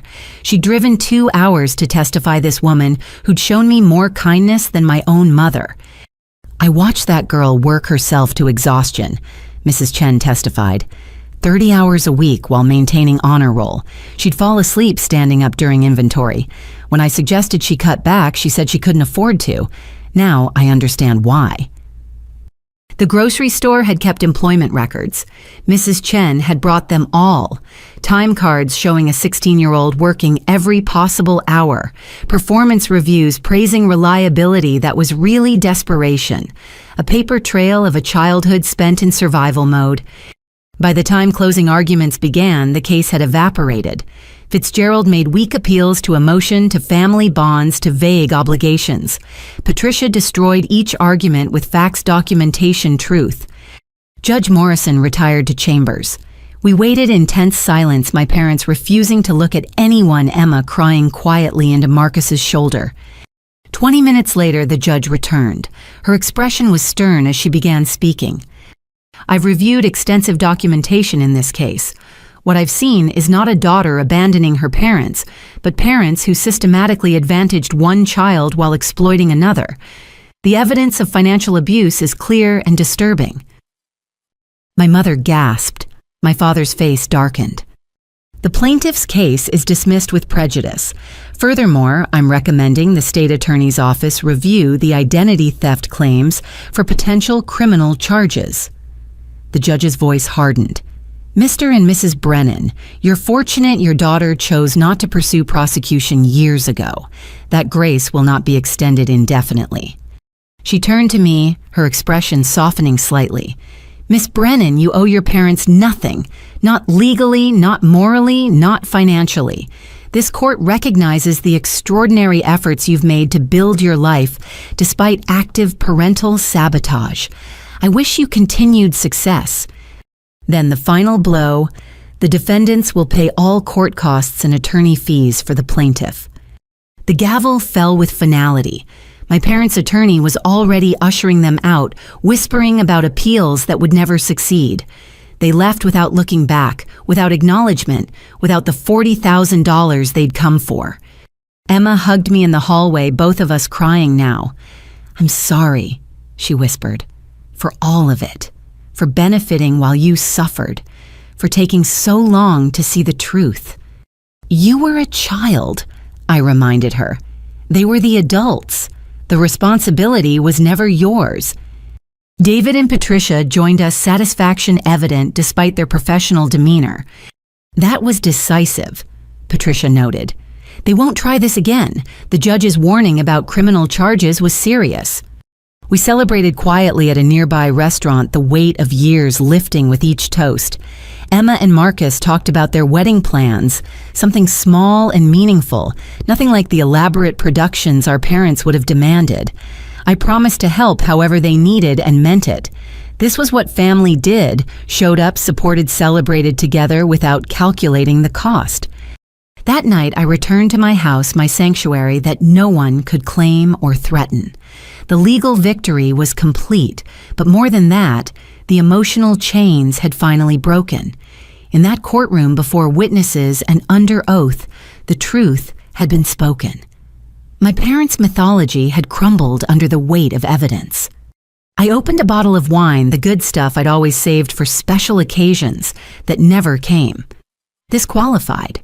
In my backyard under November stars, I raised a glass to the 16-year-old who'd started working to save herself. She'd never imagined vindication in a court of law, but she'd laid the groundwork for it with every pay stub saved, every receipt, kept every document preserved. The war was over. I'd won more than a case. I'd won the right to live without guilt, without obligation to those who'd seen me only as a resource to be mined. Most importantly, I'd won the knowledge that I'd been right all along. I deserved better. And finally, blessedly, I was free to claim it. The court-ordered financial disclosure arrived 3 weeks after our victory. My parents had fought it, claiming privacy rights, but Judge Morrison had been firm if they'd sued for support based on need. Their actual financial situation was relevant. David had pushed for the disclosure as part of our counter-argument, never expecting what it would reveal. "You need to see this," he said over the phone, his voice carrying an unusual edge. "Can you come to the office?"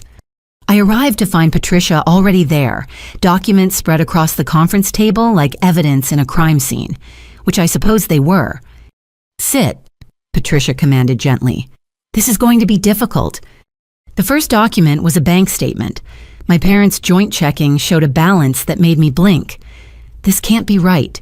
They said they were facing foreclosure. "Keep reading," David suggested. Investment accounts. 3 of them totaling nearly $200,000, a savings account with another $30,000. Retirement funds they'd claimed were depleted, showing healthy 6-figure balances. "They lied," I said numbly, "about all of it." "It gets worse," Patricia warned, sliding another folder across the table. Insurance policies, life insurance on both parents, normal enough. But there was a third policy, on me. Purchased when I was 17, right around the time they'd opened the credit cards. I was the insured, but they were the beneficiaries. $1 million policy on their teenage daughter. Is this legal? My voice sounded distant, like someone else was asking. Technically, yes, parents can insure minor children, but the timing combined with the identity theft, Patricia trailed off, letting me draw my own conclusions.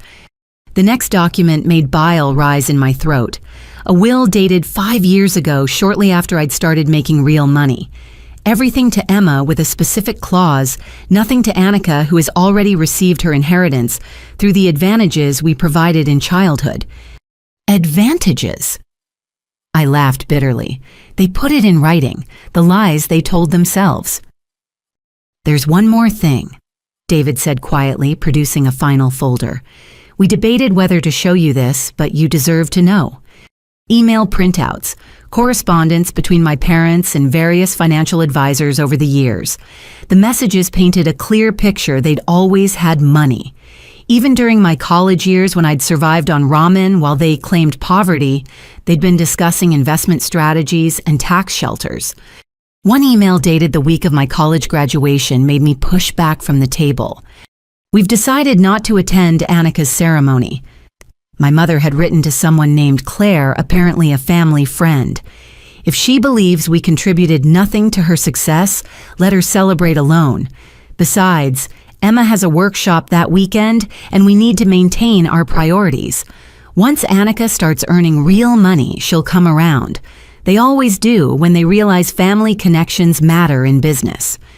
They planned it, I whispered. My isolation, the guilt trips, all of it.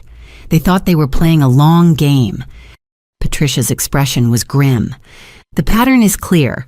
They invested in Emma because they saw her as compliant, likely to support them. You were written off as too independent, so they tried to exploit you differently. When that failed, they assumed financial success would make you easier to manipulate. But why the life insurance?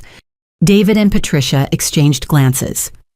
We can't prove intent, David said carefully, but $1 million policy on a teenager who was working herself to exhaustion while simultaneously destroying her credit and increasing her stress levels.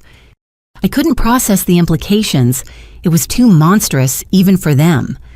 What do I do with this? I asked, finally. Whatever you need to, Patricia said. You could pursue further legal action. The emails suggest deliberate infliction of emotional distress. The insurance policy raises questions.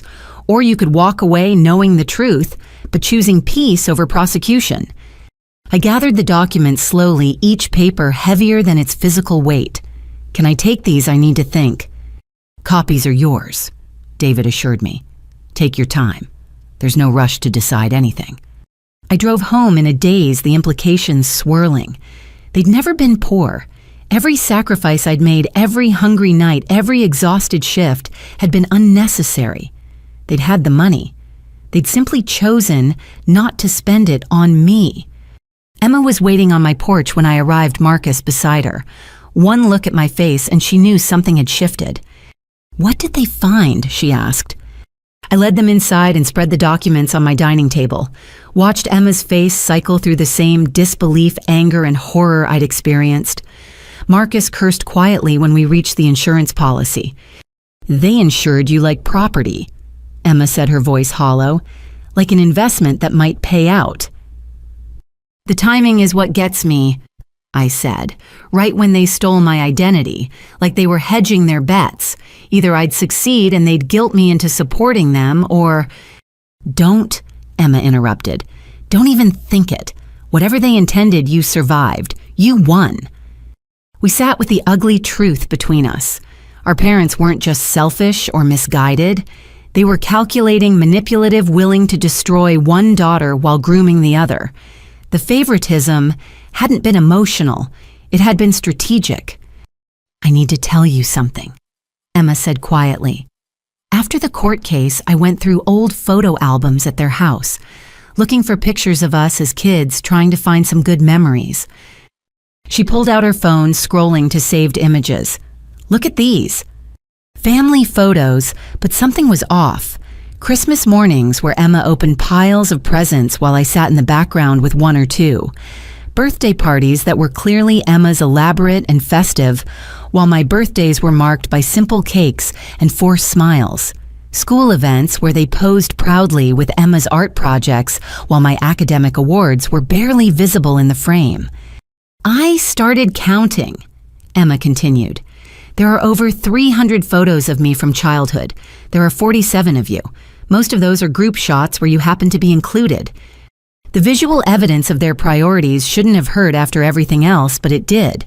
Being erased from the family narrative while simultaneously being expected to fund it was a special kind of cruelty. There's something else, Emma said. I found a journal Mom kept, from when we were kids. Do you want to know what she wrote about you? I nodded, bracing myself. Emma's voice was steady as she read from her phone. Annika continues to be difficult. She questions everything, wants explanations for rules that should simply be followed. We've decided to focus our resources on Emma, who appreciates what she's given. Annika will have to learn life's lessons the hard way. Perhaps struggle will teach her gratitude. When was that written? I asked. You were 10. 10 years old, already written off, already designated as the family scapegoat. A child who asked too many questions, who noticed the inequity, who couldn't be molded into convenient compliance. Marcus spoke for the first time. This is abuse, full stop, not just financial, but emotional, psychological. The whole family system was built on exploiting you. But I escaped, I reminded them and myself. I built a life they can't touch. Have you, though? Emma challenged gently. You're still holding their secrets, protecting them from consequences. The insurance policy alone should be investigated.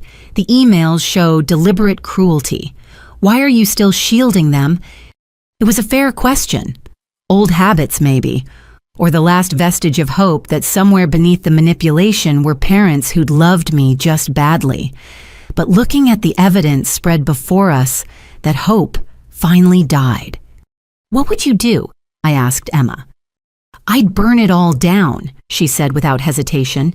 They made you collateral damage in their war against their own mediocrity. They bet against you and lost. Now they want to pretend it never happened. No, actions have consequences. We talked until midnight, weighing options, processing revelations. Marcus, ever practical, suggested a middle path document. Everything file reports where appropriate, but don't actively pursue charges unless they tried something again.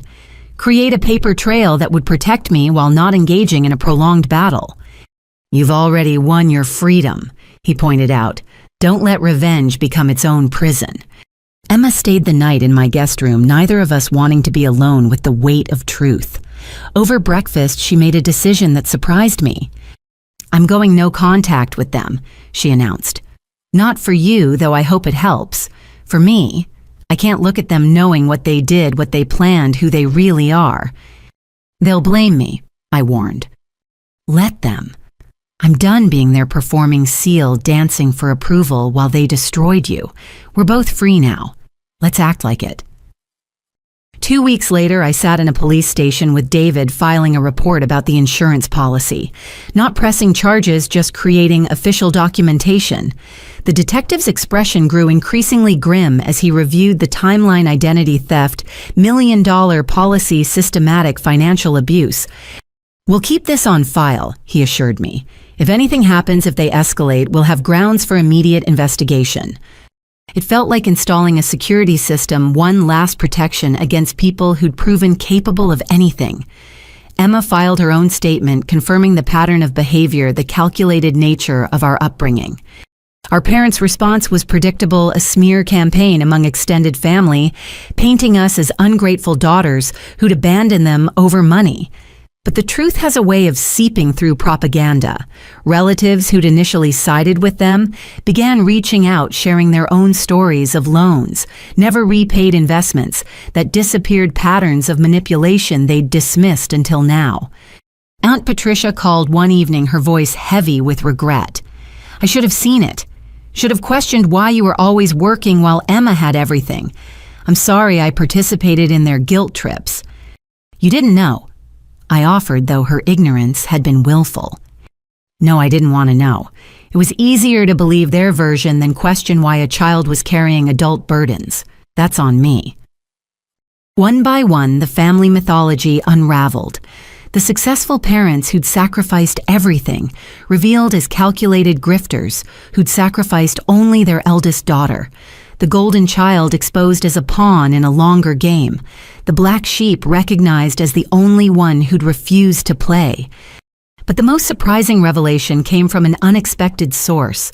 Dr. Martinez called with news that Mrs. Chen, my old grocery store manager, had reached out to her.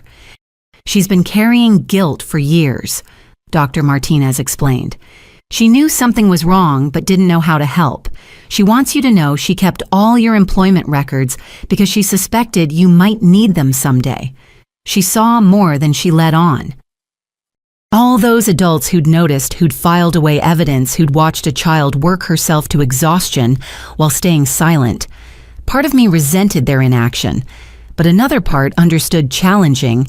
Parents required proof, authority, willingness to get involved in messy family dynamics. At least they'd preserve the evidence that eventually set me free. I updated my will that week, leaving everything to Emma with provisions for charity. The irony wasn't lost on me. My parents had written me out of their will, claiming I'd already received advantages. Now I was creating the will they should have written, taking care of family, because it was right, not because it was owed. Emma and I grew closer through the wreckage of revelations. She started therapy, working through her own guilt and manipulation. I continued building my business, my life, my chosen family of colleagues and mentors who'd shown me what support actually looked like. The secrets were all exposed now. Every hidden account, every calculated cruelty, every bet they'd placed against me. They'd gambled on my failure or exploitation, never considering I might simply walk away, build something they couldn't touch, reveal their true selves in the process. The girl they'd insured like property, worked like a servant, and discarded like trash had become a woman they couldn't manipulate, intimidate, or erase. That was the real secret, the one they'd never seen coming. I was never their victim. I was their reckoning. The video appeared on a Tuesday morning. I was reviewing quarterly reports for a client when my phone erupted with notifications. Emma had sent the link with a simple message: "You need to see this before it goes viral." My parents sat in their living room, the one I'd cleaned countless times as a teenager, looking directly into the camera with practiced sorrow. My mother dabbed at her eyes with a tissue, while my father's arm curved protectively around her shoulders. "We never thought we'd have to do this," my mother began, her voice trembling. "But our story needs to be told. We're parents who gave everything to our daughters, only to be abandoned in our time of need." The video was professionally edited with soft lighting and gentle music underscoring their words. They painted themselves as victims of an ungrateful generation, parents who'd sacrificed careers and dreams for their children, only to face financial ruin, while their wealthy daughter hoarded resources. "We're not asking for much," my father added, his tone reasonable, paternal. "Just basic human compassion from the daughter we raised, loved, and supported for 18 years. They'd learned from their Facebook failure. This time they'd crafted their narrative, carefully omitting specifics that could be disproven while maximizing emotional impact. Comments were already pouring in, strangers offering prayers and condemnation in equal measure. "How do you want to handle this?" Emma asked when she called minutes later. "It's already at 10,000 views." I watched the number climb in real time. 11,000, 12. The algorithmic spiral had begun. "I'm not engaging," I decided. "Let them perform. The truth doesn't need staged lighting." But remaining silent proved harder than anticipated. The video spread across platforms, shared by well-meaning people who saw only elderly parents pleading for help. My business phone began ringing with calls from numbers I didn't recognize. 2 clients canceled meetings, suddenly uncomfortable with the controversy. Rachel stormed into my office that afternoon, tablet in hand. "Have you seen what they're saying in the comments? People are doxing you, calling you heartless, threatening your business." She was right. The court of public opinion didn't care about evidence or context. They saw tears and gray hair and made their judgment. My Yelp reviews, previously glowing, were being bombed with 1-star ratings from people who'd never used my services but felt qualified to assess my character. "You have to respond," Rachel insisted. "This is affecting your livelihood now." That night, I sat in my home office camera position trying to find words that would convey 18 years of truth without sounding defensive. But every draft felt wrong, too detailed or too vague, too angry or too clinical. How did you compress a lifetime of financial abuse into social media-friendly sound bites? Emma arrived with Marcus and, surprisingly, Dr. Martinez. "I've been watching this unfold," my former professor said, settling into my reading chair with familiar authority. "You need strategic response, not emotional reaction." "I don't want to air family drama publicly," I protested. "They already have," Marcus pointed out. "You're just providing context." We spent hours crafting a response, not a video. I wouldn't compete on their theatrical terrain. Instead, Emma suggested something brilliant: documentation. "Post the receipts," she said simply. "Not accusations or sob stories, just facts." The thread started simply: "Since my parents have chosen to make our private matter public, here are the facts they omitted." I posted my first pay stub from age 16, then a college transcript showing my grades maintained while working full-time, the credit report showing the fraudulent accounts, bank statements proving I'd paid my own tuition, medical bills from when I'd been hospitalized for exhaustion during finals week, paid from my savings while my parents vacationed.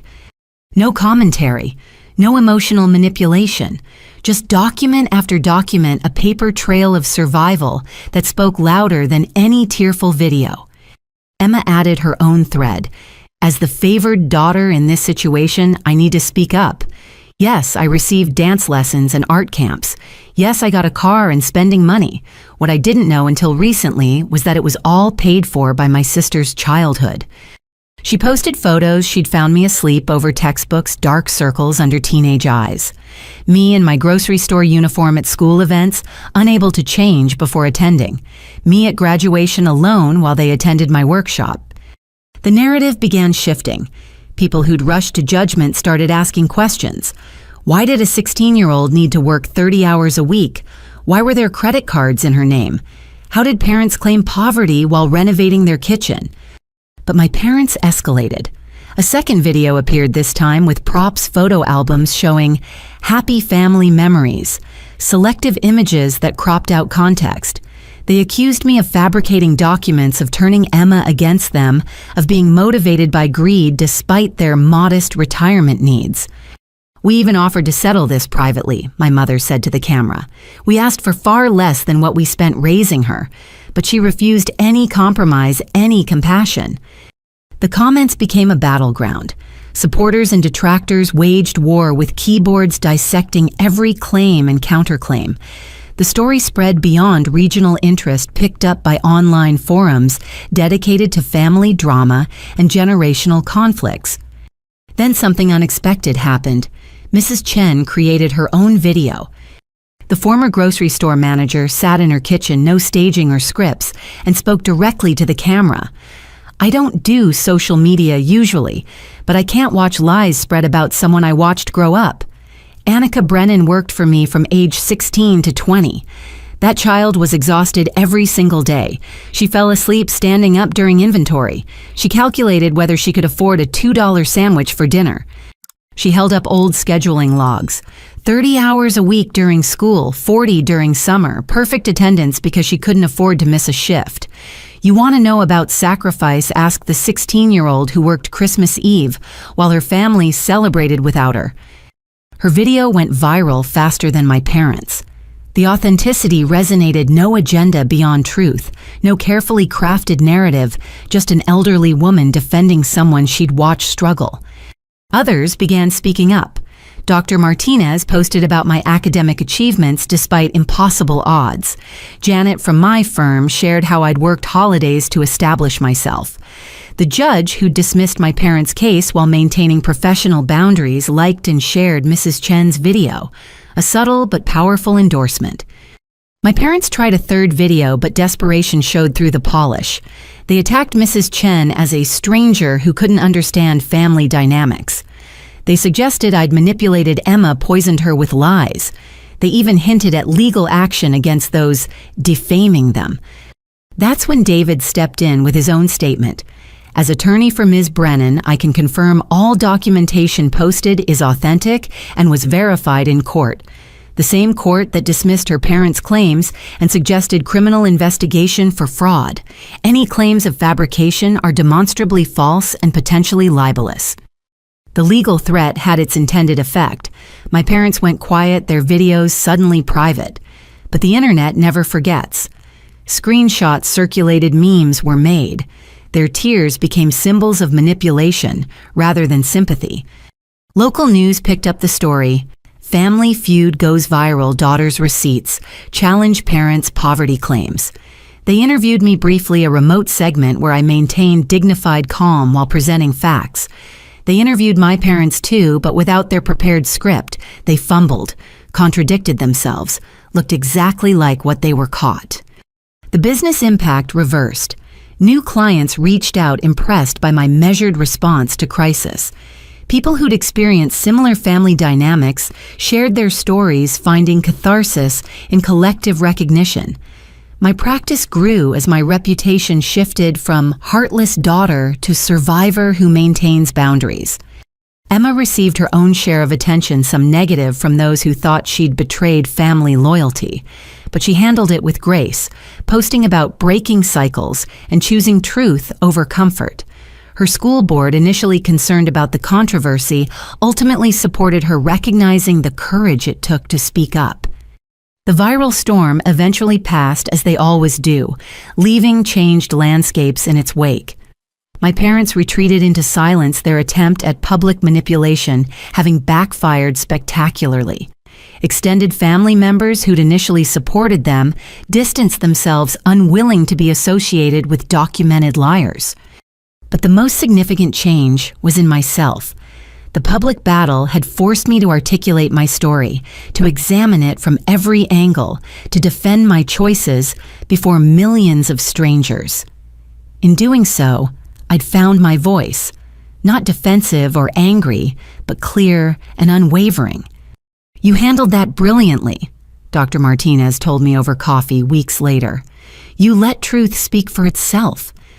They forced my hand, I admitted. I wanted to keep it private. "Sometimes privacy protects abusers more than victims," she observed. "Your willingness to show receipts didn't just defend you, it gave permission to everyone else carrying similar secrets." She was right. My inbox overflowed with messages from people who'd recognized their own families in mine.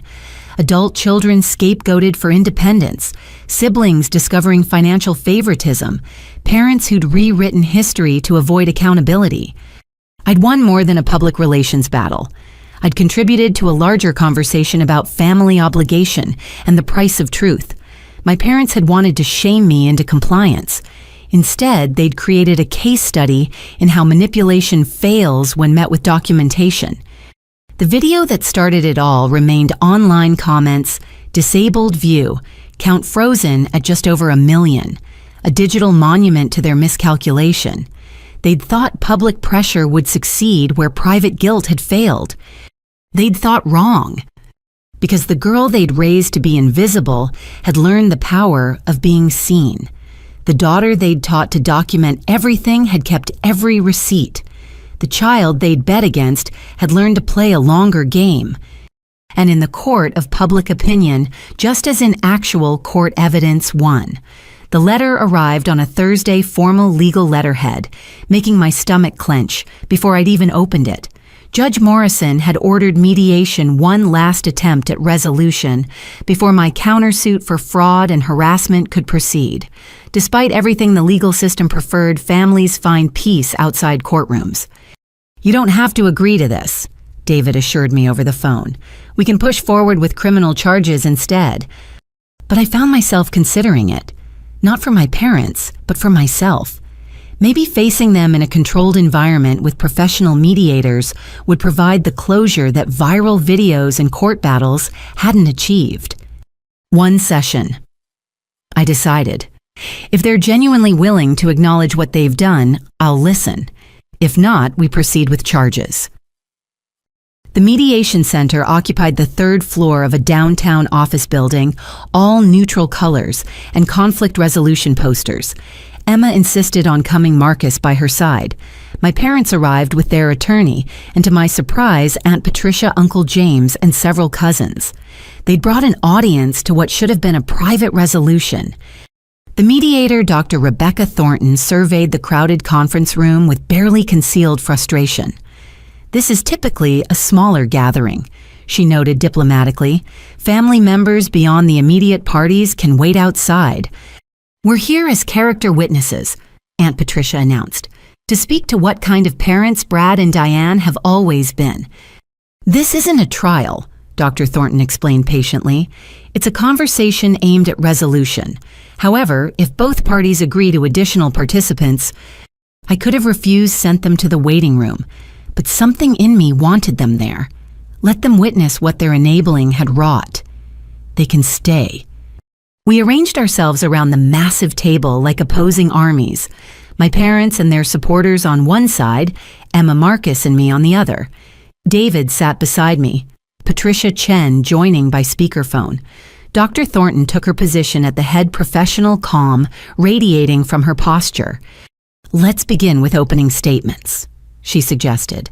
Mr. and Mrs. Brennan, would you like to share your perspective? My father cleared his throat, shuffling papers he'd prepared. We're here because our family has been torn apart by misunderstandings and financial disputes. We want to heal these wounds to find a way forward that honors the love we've always had for both our daughters. Love. The word sat in the air like a lie everyone could see, but no one would initially call out.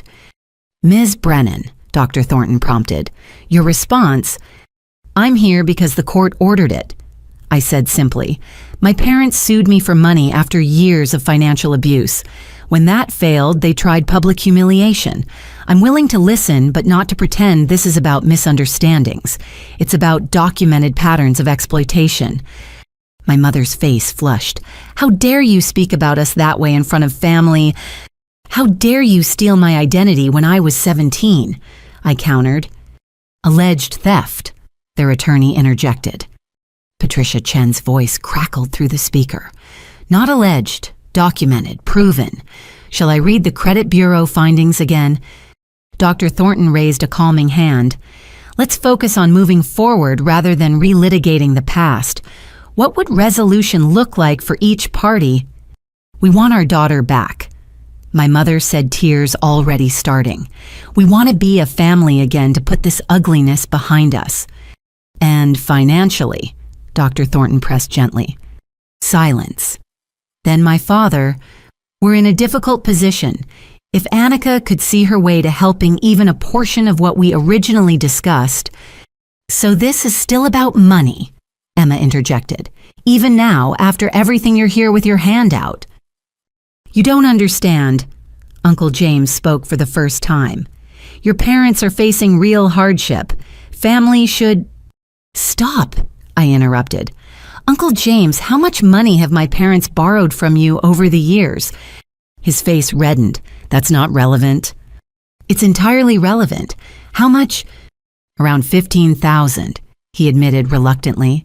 But they had expenses raising 2 daughters.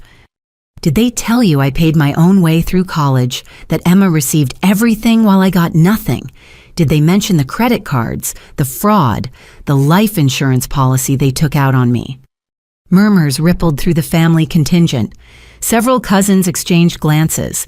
Apparently some details had been withheld from the extended family narrative. What life insurance policy Aunt Patricia demanded. David produced the documentation.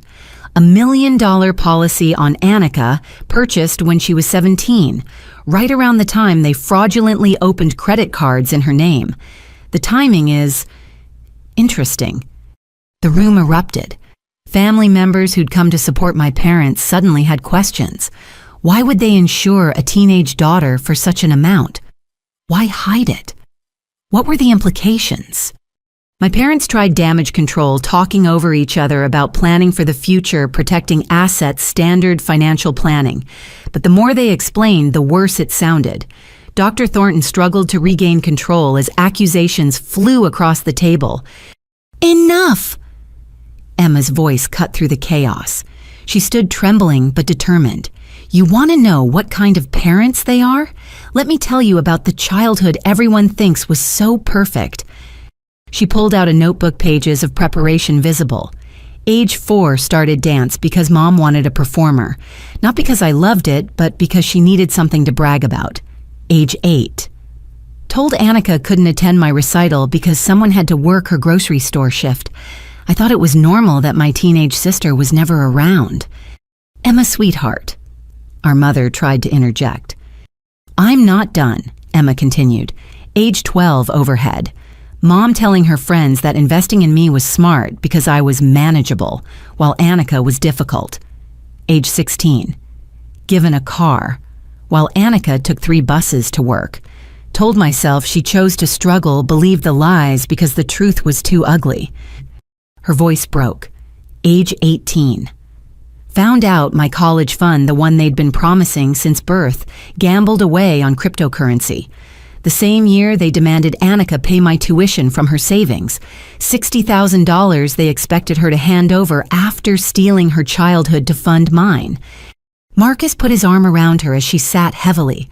The room had gone silent, even my parents temporarily stunned by their favored daughter's betrayal. "Is this true?" Cousin Marie asked quietly. "All of it." "They have receipts for everything," I confirmed. "Pay stubs from when I was 16. College transcripts showing I worked full-time while maintaining a 4.0. Credit reports showing the fraud. Bank statements proving they had money while claiming poverty. Every lie documented." Aunt Patricia turned to my parents, her expression shifting from supportive to horrified. "You told us Annika was ungrateful, that she abandoned you despite everything you sacrificed." "We did sacrifice," my father insisted. "Do you know how hard it is to raise children? The costs, the time, the energy?" "I raised 3 kids," Aunt Patricia shot back. "Never stole their identities or insured them like investment properties. Never made one work to exhaustion while spoiling the other. That's not sacrifice, Brad. That's abuse." The family alliance crumbled in real time. Uncle James remembered loans never repaid. Cousins recalled holiday gatherings where I was always absent, always working. The pattern became clear once they stopped accepting the narrative they'd been fed. Dr. Thornton attempted to salvage the session. "Let's return to the question of resolution. Ms. Brennan, what would you need to consider reconciliation?" I'd thought about this extensively. What would it take? What could possibly repair 18 years of exploitation? "Full acknowledgement of the financial abuse," I began. "Repayment of the fraudulent credit card debt with interest. Dissolution of the life insurance policy. Written apology to Emma for manipulating her.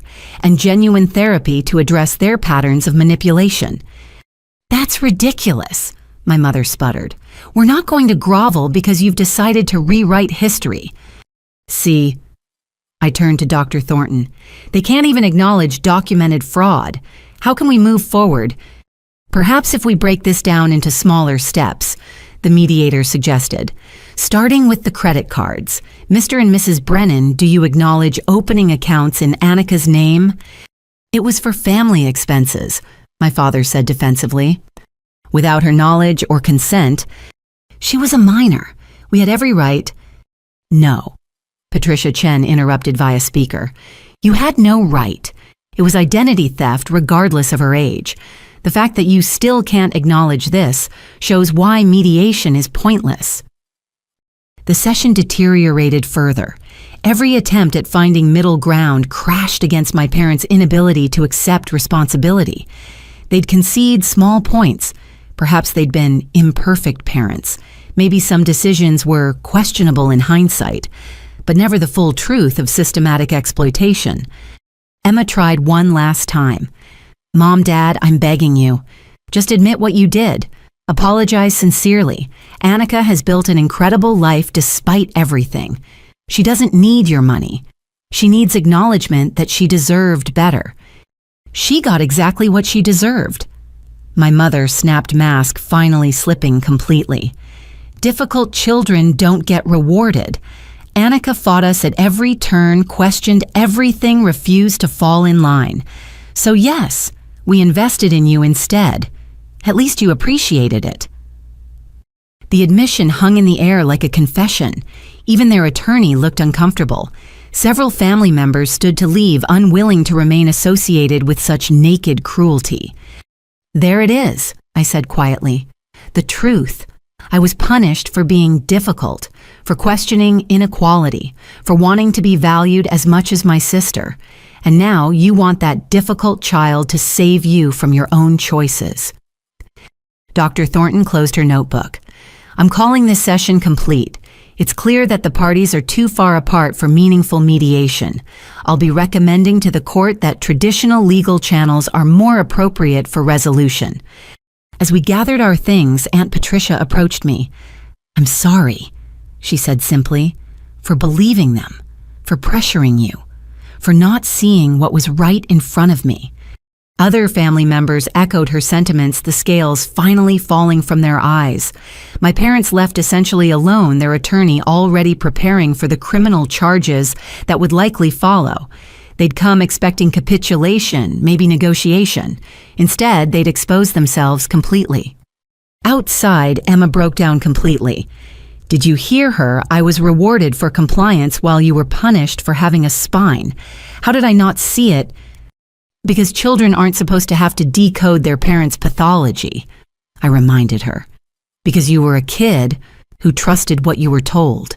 The responsibility was never yours. David and Patricia Chen conferred about next steps, but I found myself oddly at peace. The mediation had failed in its stated purpose, but succeeded in another final confirmation that my parents were exactly who I'd known them to be. No hidden depths of love, no misguided but genuine care. Just calculated users who'd ranked their children by perceived return on investment. What now? Marcus asked as we stood in the parking garage. Now we move forward with the criminal case, I decided. They had their chance at resolution. They chose to double down instead. Emma squeezed my hand. I'll testify again, as many times as needed. We parted ways, but not before Emma said something that stayed with me. You know what's ironic? They called you difficult because you wouldn't break. But that stubbornness they punished, it's exactly what saved you. She was right. Every trait they'd penalized, my questions, my independence, my refusal to accept less than I deserved, had been my salvation. They'd tried to break me for being unbreakable. The ultimate irony was that their abuse had only forged me stronger. The mediation had been a disaster by conventional standards. No reconciliation, no meeting of minds, no tearful healing. But sometimes, clarity is worth more than closure. Sometimes the gift is knowing exactly who people are, so you can stop hoping they'll become who they never were. My parents had shown their truth one final time. Now it was time for consequences. The criminal charges were filed on a Monday: identity theft, fraud, harassment. David had warned me the process would be slow, that white-collar crime often took back seat to more immediate dangers. I'd made my peace with that, prepared for a long legal battle. Then Emma did something that changed everything. She started a podcast. Breaking the Golden Child launched without fanfare, just Emma at her kitchen table, with a basic microphone, talking about growing up as the favored child in an abusive family dynamic. Her first episode was raw, unedited 30 minutes of truth that hurt to hear. I benefited from my sister's exploitation, she said directly to her audience of initially dozens. Every dance class, every art camp, every opportunity was paid for with her childhood, and I let it happen because acknowledging it would have cost me my comfort. She interviewed experts on family scapegoating, financial abuse, sibling dynamics in dysfunctional homes. But it was the fourth episode that went viral, the life insurance policy when parents bet against their children. Emma had done her research. She'd found similar cases patterns of parents who insured children they simultaneously neglected. She'd consulted with insurance investigators, former FBI agents specializing in family fraud. The implications she laid out were chilling and methodical. My parents insured my sister for $1 million when she was 17, Emma stated. The same year they stole her identity for credit cards. The same year they told her college was her responsibility. The same year she was working 30 hours a week while going to school. Draw your own conclusions. The podcast exploded. True crime enthusiasts picked it up, dissecting each episode for clues about our parents' intentions. Family therapists used it as a teaching tool about golden child scapegoat dynamics. Most importantly, investigators started paying attention. Detective Sarah Chen, no relation to Mrs. Chen from the grocery store, called me on a Tuesday afternoon. Ms. Brennan, I've been assigned to review your case. Your sister's podcast raised some questions we'd like to explore. We met at the police station where Detective Chen had assembled a timeline that made my skin crawl. The credit cards, the insurance policy, my hospitalization for exhaustion during college, even a car accident I'd had at 19 while driving to work on 3 hours of sleep, all mapped out with clinical precision. Were there other incidents? She asked carefully. Times when you felt unsafe or when accidents seemed to happen more frequently. I thought back. The food poisoning after refusing to co-sign a loan, the brake failure on my ancient car after a fight about money, the apartment break-in where nothing was stolen but my financial documents were disturbed.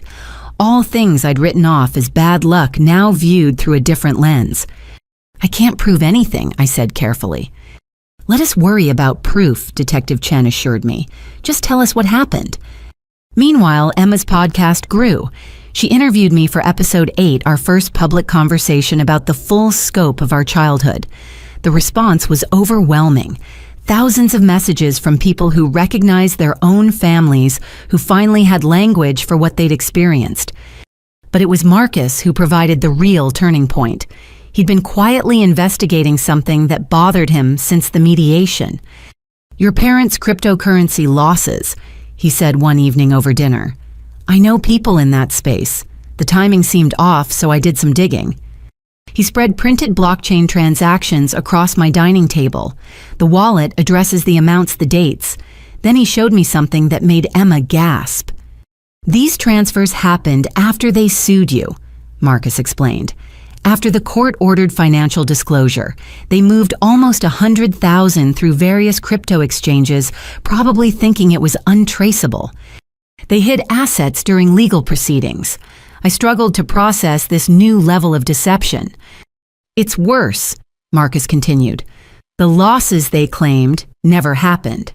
They just moved money offshore, cried poverty, then tried to guilt you into replacing funds that were never lost. We took everything to Detective Chen, who brought in financial crime specialists. The investigation expanded, reaching tentacles my parents couldn't have anticipated. Their attorney withdrew from representation, claiming irreconcilable differences in legal strategy.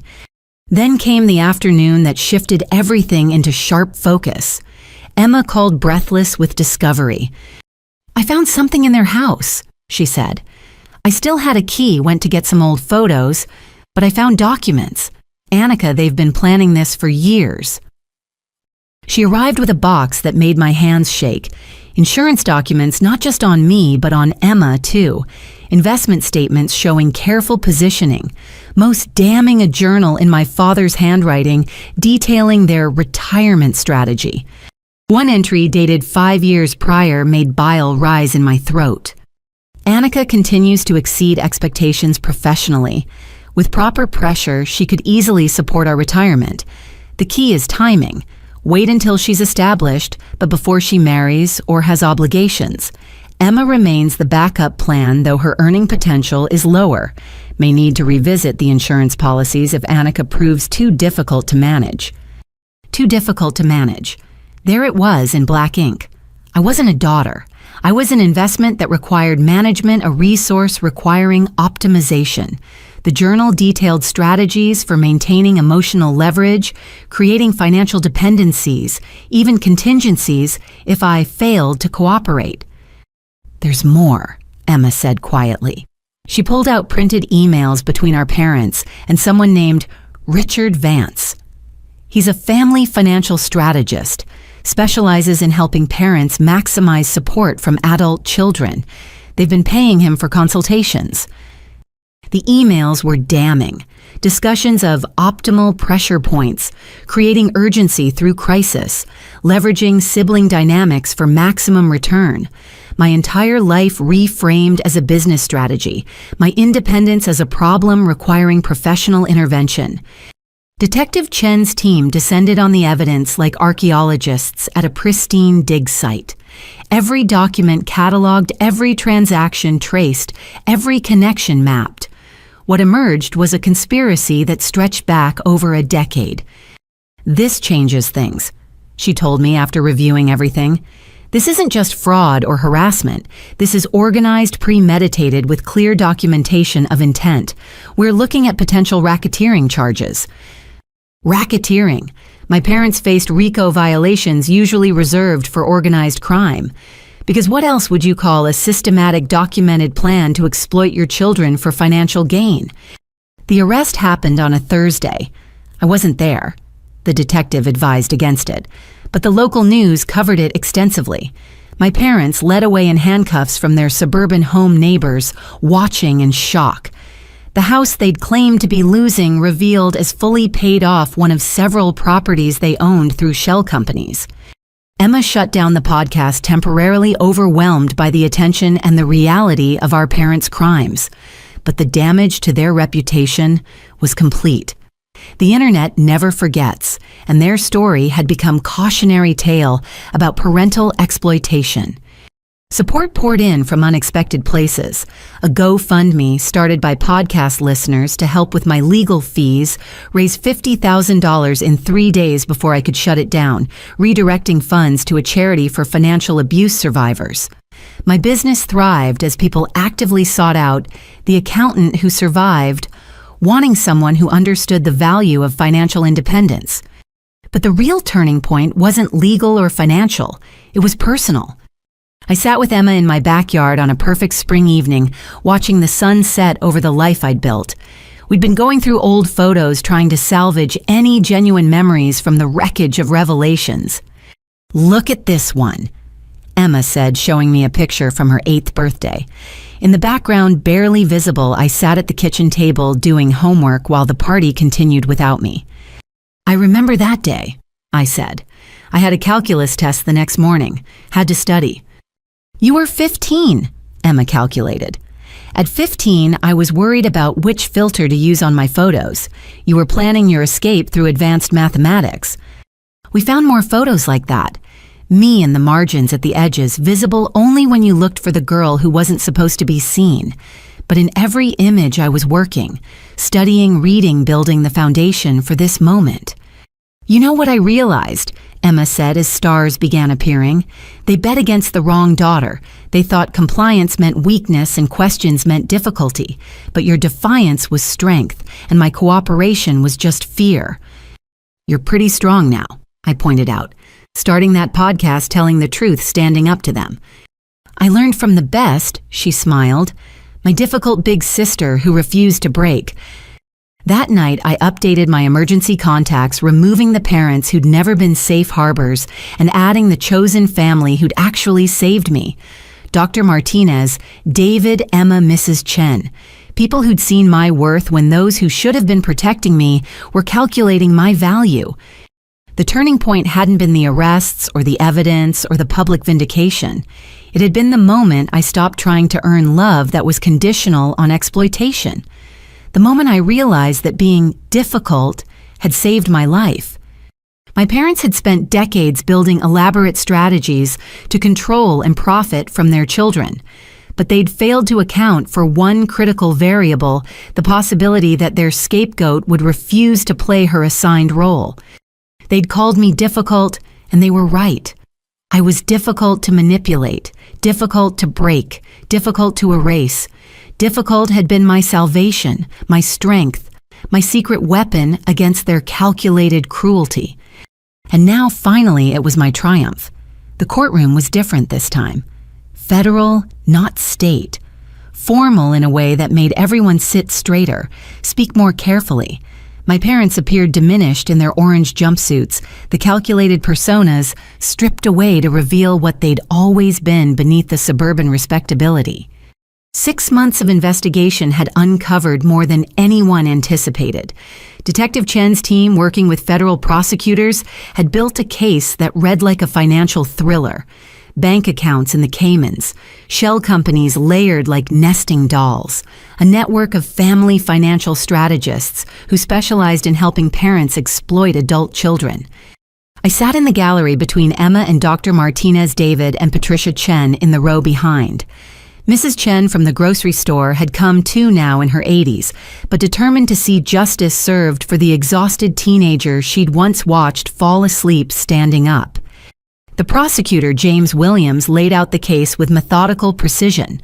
23 counts of fraud, 18 counts of identity theft, conspiracy, racketeering, money laundering, tax evasion, that alone could result in decades of imprisonment.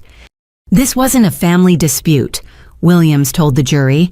This was a criminal enterprise that happened to use family relationships as its primary weapon. The defendants systematically exploited their eldest daughter from the moment she could legally work, while grooming their younger daughter as a backup revenue source. The evidence was overwhelming. The journal entries where my father detailed exploitation strategies, the emails with Richard Vance discussing optimal extraction timelines, bank records showing my parents' true net worth, not the claimed poverty, but assets exceeding $2 million accumulated through decades of grift and strategic exploitation. Richard Vance himself had flipped testifying for the prosecution in exchange for leniency. A thin man with nervous hands, he explained the cottage industry of family wealth optimization that preyed on both elderly parents and successful children. The Brennans were ideal clients, he testified. They had one high-achieving daughter with strong earning potential and another who could be leveraged for emotional manipulation. We developed a 20-year strategy for maximizing extraction. Extraction. That's what I'd been to them. A resource for extraction like oil from the ground or gold from a mine. The clinical language somehow hurt worse than personal cruelty would have. My testimony came on day 3. I'd prepared extensively with the prosecutors, but nothing quite readied you for facing your parents across a federal courtroom. They wouldn't meet my eyes studying their hands as I recounted 18 years of systematic exploitation. Did you ever consider not testifying? Williams asked gently. They are your parents, after all. They were my parents, I corrected. Parents protect their children. These people insured me like property and plotted my exploitation before I even graduated high school. Biology doesn't excuse criminality. The defense tried various strategies. Mental health claims fell apart under psychiatric evaluation. Financial desperation was disproven by the hidden assets. Their attorney ultimately fell back on the weakest position that everything was unfortunate family dynamics rather than criminal conspiracy. Emma's testimony destroyed that narrative. She brought receipts, literally. Every dance class bill, every art camp invoice, every privileged opportunity, itemized and totaled. The final number made jury members visibly react over $400,000 spent on one daughter while the other worked herself to exhaustion for textbooks. They told me Annika chose to work. Emma testified, tears streaming, that she was independent by nature. I believed it because believing meant I could keep benefiting. But the truth is, they forced her independence by making dependence impossible. The most damaging testimony came from an unexpected source, my father's brother, Uncle Robert, whom we'd barely seen growing up. He'd been subpoenaed after investigators found wire transfers between the brothers. Brad came to me 15 years ago, he testified reluctantly. Said he needed help hiding assets from potential creditors. I assumed it was business-related. I never imagined the creditors he feared were his own daughters discovering the truth. He produced documentation of offshore accounts, property transfers, a web of financial manipulation that predated my birth. This wasn't a recent desperation move. This was generations of grift. My grandparents' estate similarly pillaged my father, learning from his parents how to extract value from family bonds. The defense's case lasted less than a day. Character witnesses who crumbled under cross-examination. Financial advisors who admitted they'd never actually seen documentation of the supposed losses. My parents themselves declined to testify, perhaps the first wise decision they'd made. Closing arguments brought everything full circle. William stood before the jury with a single photograph me at 16 in my grocery store uniform, dark circles under my eyes clutching a paycheck.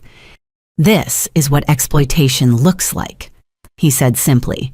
Not bruises or scars, but exhaustion. Not dramatic abuse, but systematic theft of a childhood.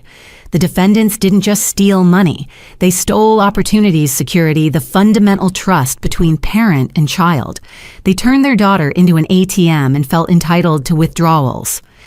The defense's closing felt perfunctory, half-hearted appeals to family forgiveness and second chances. But how do you defend documented conspiracy?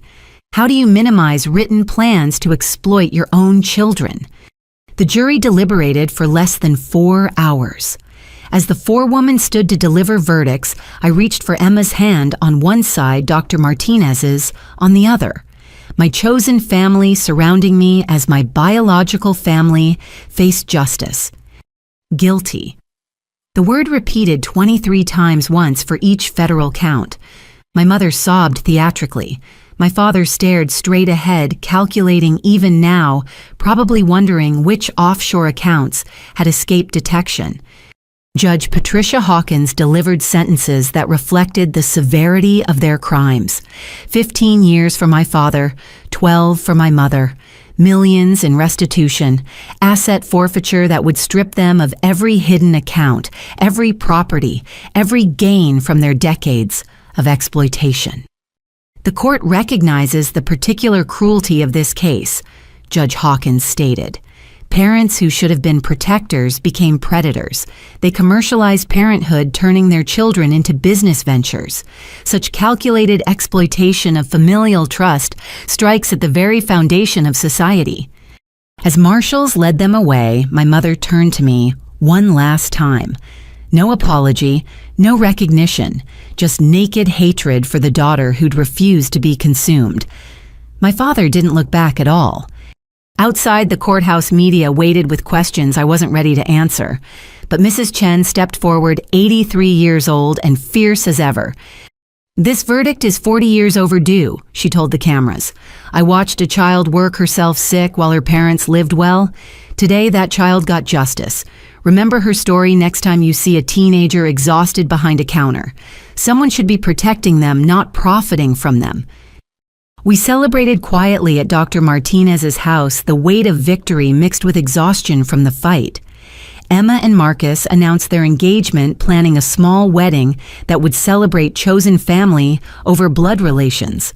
I promised to help however they needed, and meant it free from calculation or obligation. "How do you feel?" Dr. Martinez asked as the evening wound down.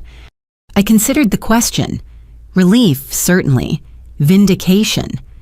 But also a strange emptiness where anger had lived for so long. My parents were gone, not just physically, but legally, financially, finally. The verdict had formalized what I'd known for years. I was orphaned by choice, not chance. Free, I said finally. I feel free. That night, I sat in my home office, updating client files, the normal rhythm of work soothing after months of legal chaos. My phone buzzed with messages of support, interview requests, book deal inquiries I'd consider later. But for now, I focused on the simple pleasure of work chosen rather than forced success, earned rather than extracted. The legal victory was complete, but the personal one had come earlier. The moment I'd refused to hand over my down payment, the day I'd said no to funding Emma's art school, every boundary held against decades of trained compliance. The verdict simply confirmed what I'd already claimed the right to my own life. My parents would serve their sentences in different facilities, their criminal partnership finally severed. They'd have years to contemplate their choices, though I doubted they'd use the time for genuine reflection. Narcissists rarely reformed. They simply found new narratives to justify old patterns.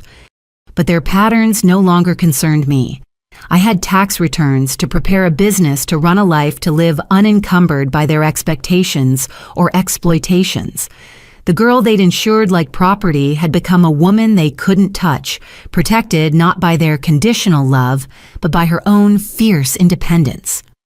The verdict was guilty, but I was finally fully innocent, cleared of false obligations, freed from manufactured guilt, validated by 12 strangers who'd seen the evidence and named it criminal. Justice served cold, perhaps, but after a lifetime of gaslighting, cold truth felt like warmth. 6 months after the verdict, life had found new rhythms. My business expanded, requiring an actual office and 2 employees. Emma's wedding planning filled our conversations with normal concerns. Flowers and catering rather than fraud and court dates.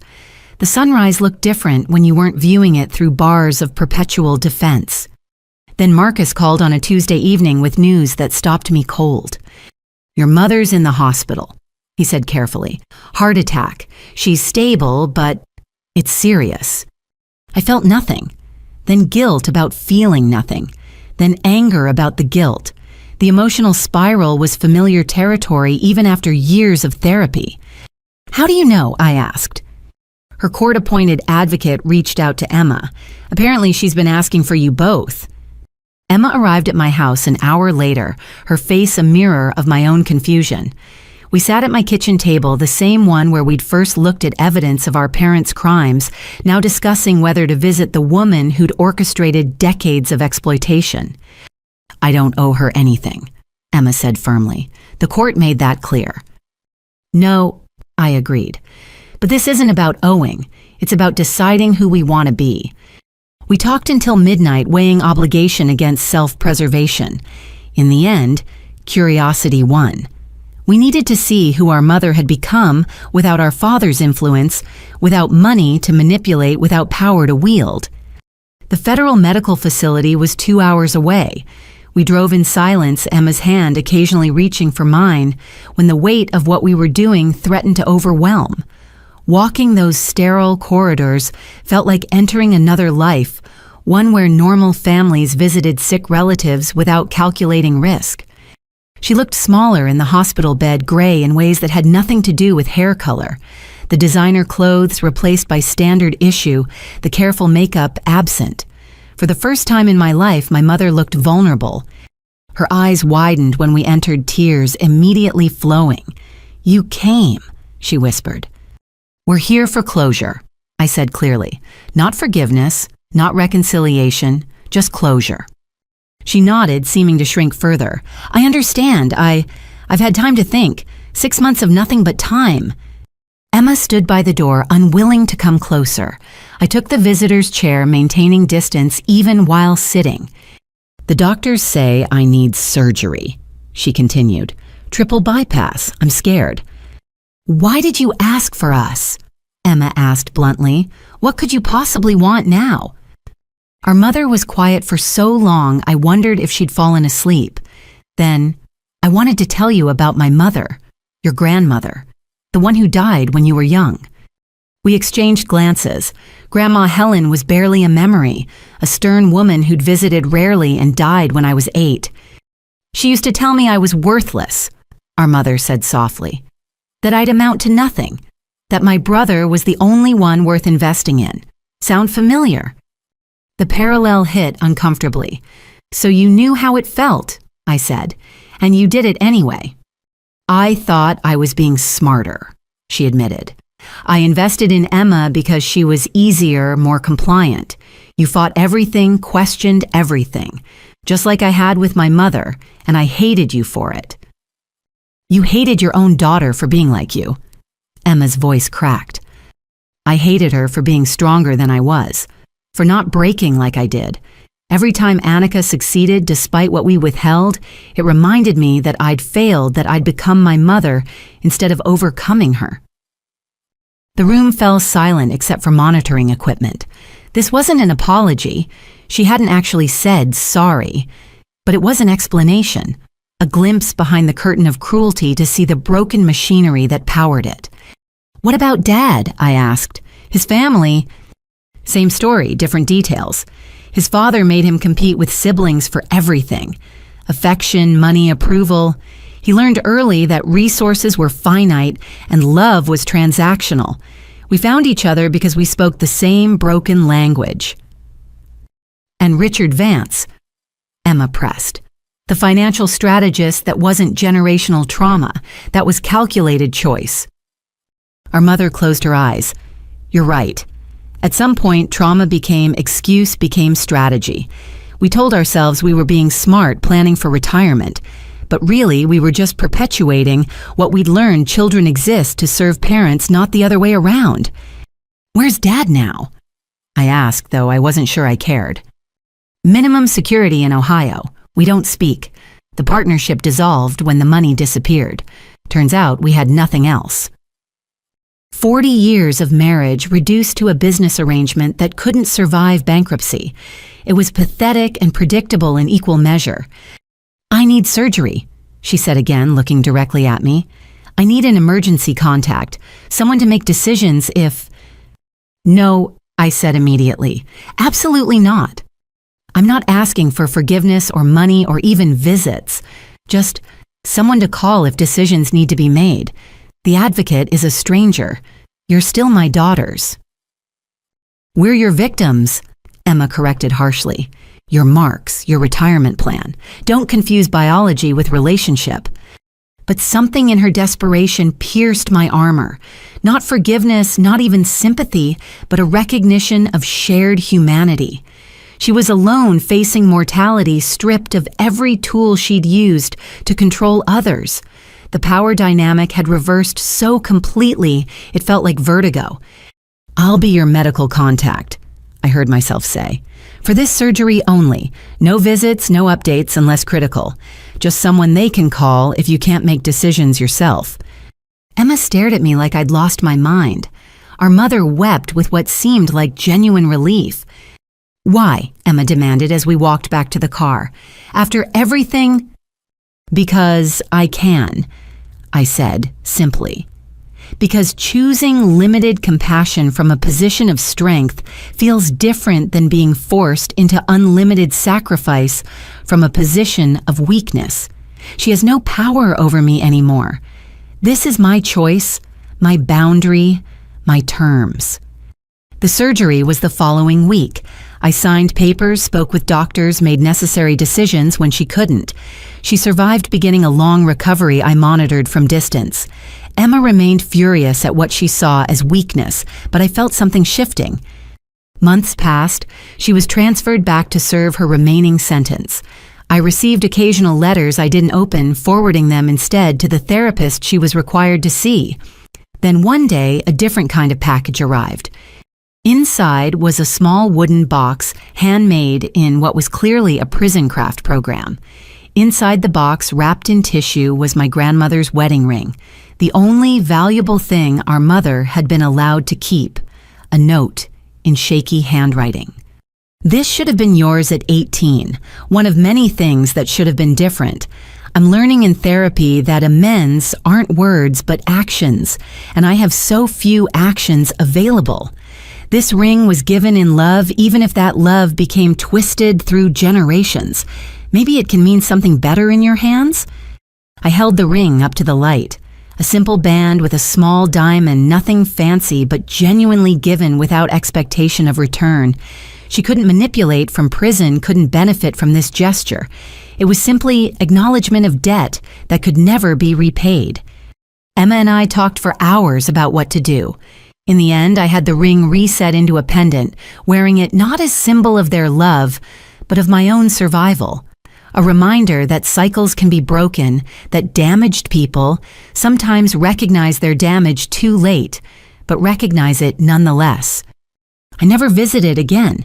When she was released to a halfway house 8 years later, we didn't reunite, but I paid for her stay in a modest assisted living facility, ensuring she had dignity in age she'd tried to steal from my youth.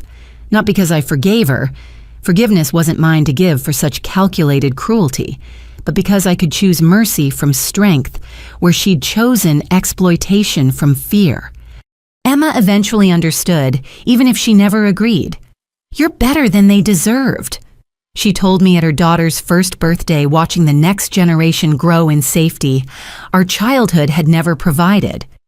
"No," I corrected, bouncing my niece on my knee.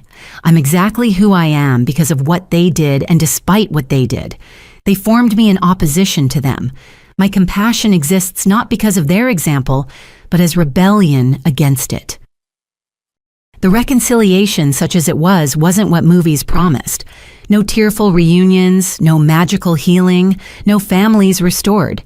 Instead, it was the quiet recognition that broken people break others, that cycles persist until someone chooses differently, that strength means deciding what battles to fight and which to simply walk away from.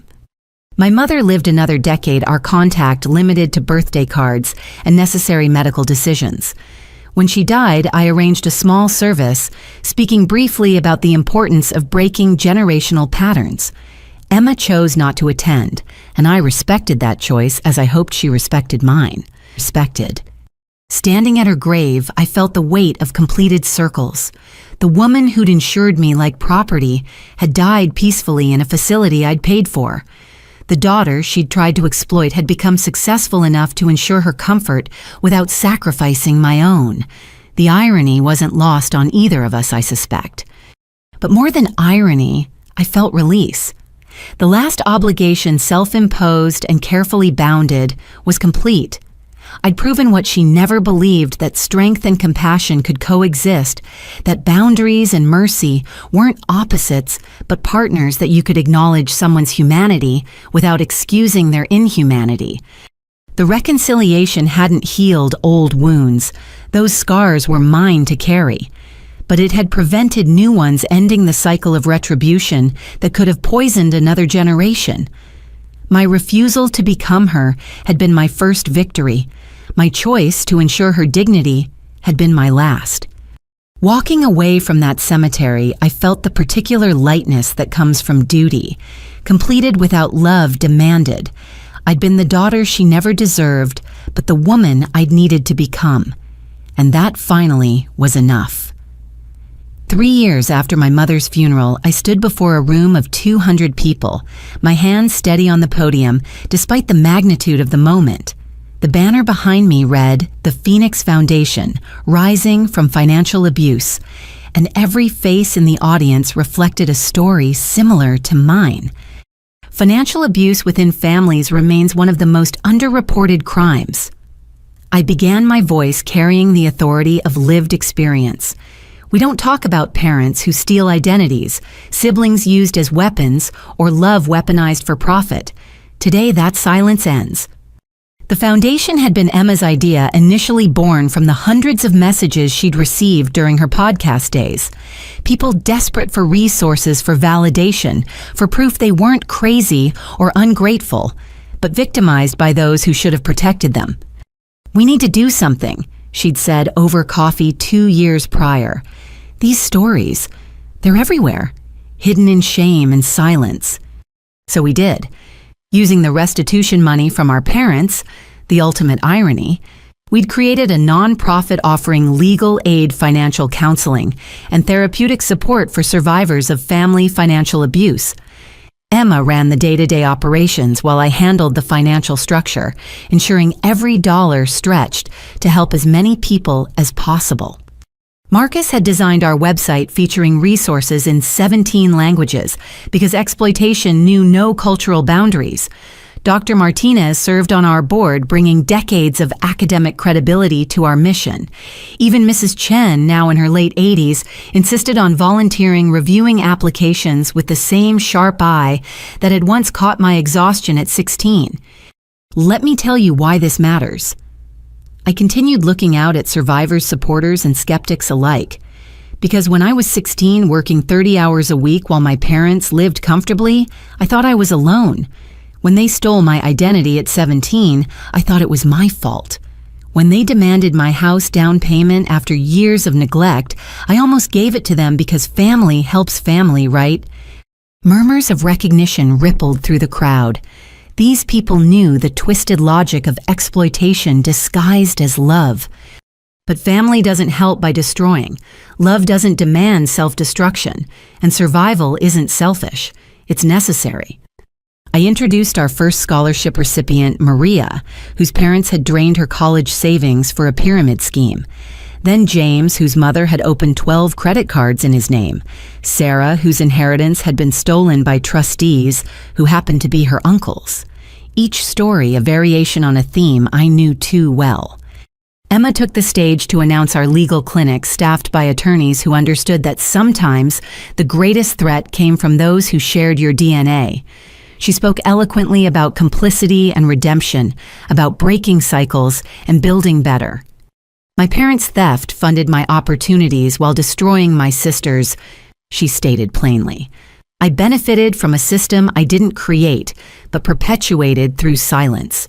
This foundation is my commitment to never being silent again.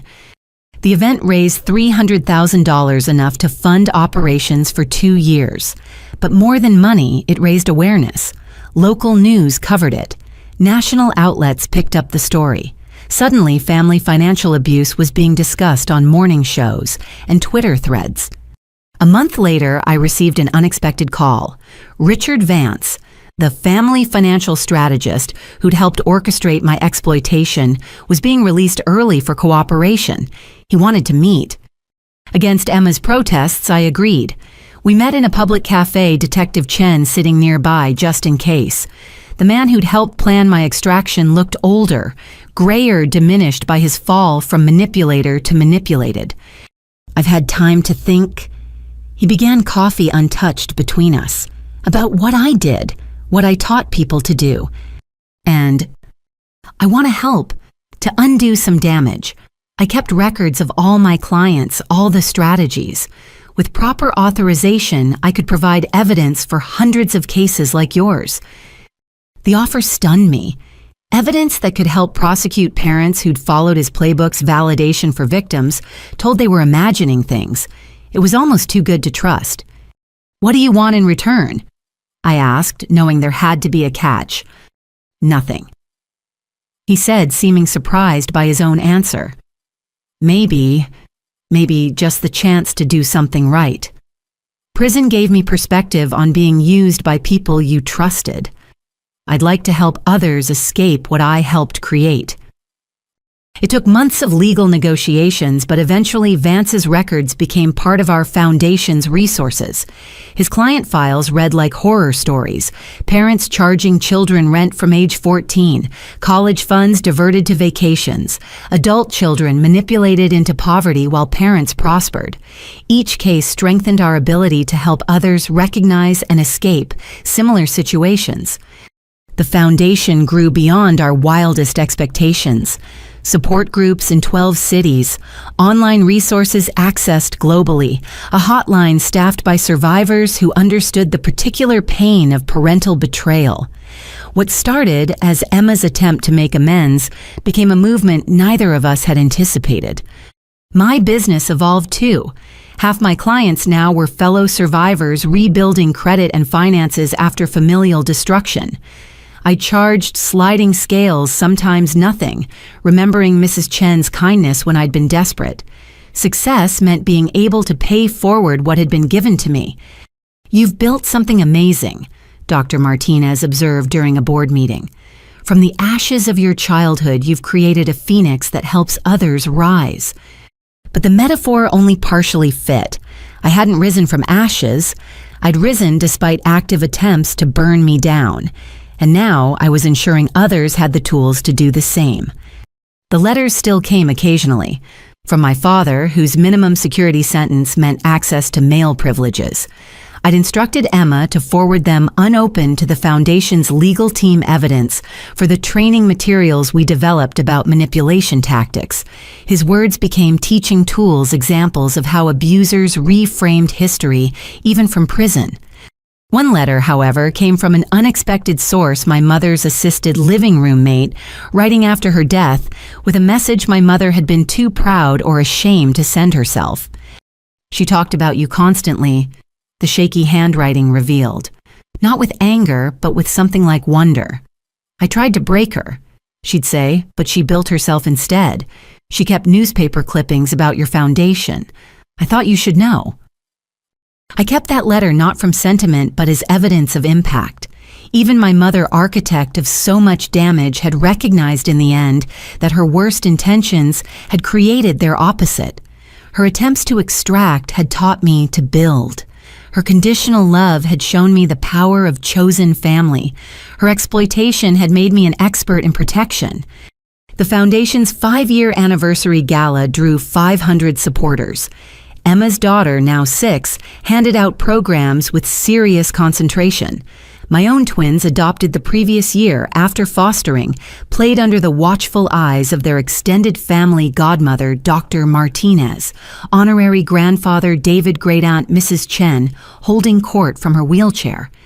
"You did it," Emma said during a quiet moment, watching our children play with others whose parents had broken cycles. "You took their worst and made it better."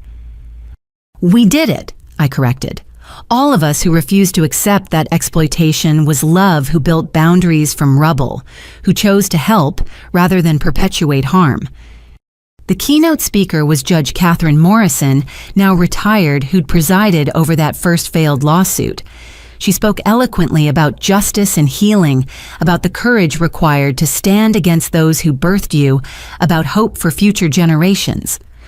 Annika Brennan stood in my courtroom as a defendant, she recalled, her crime refusing to be exploited. Today she stands as a beacon for others trapped in similar darkness.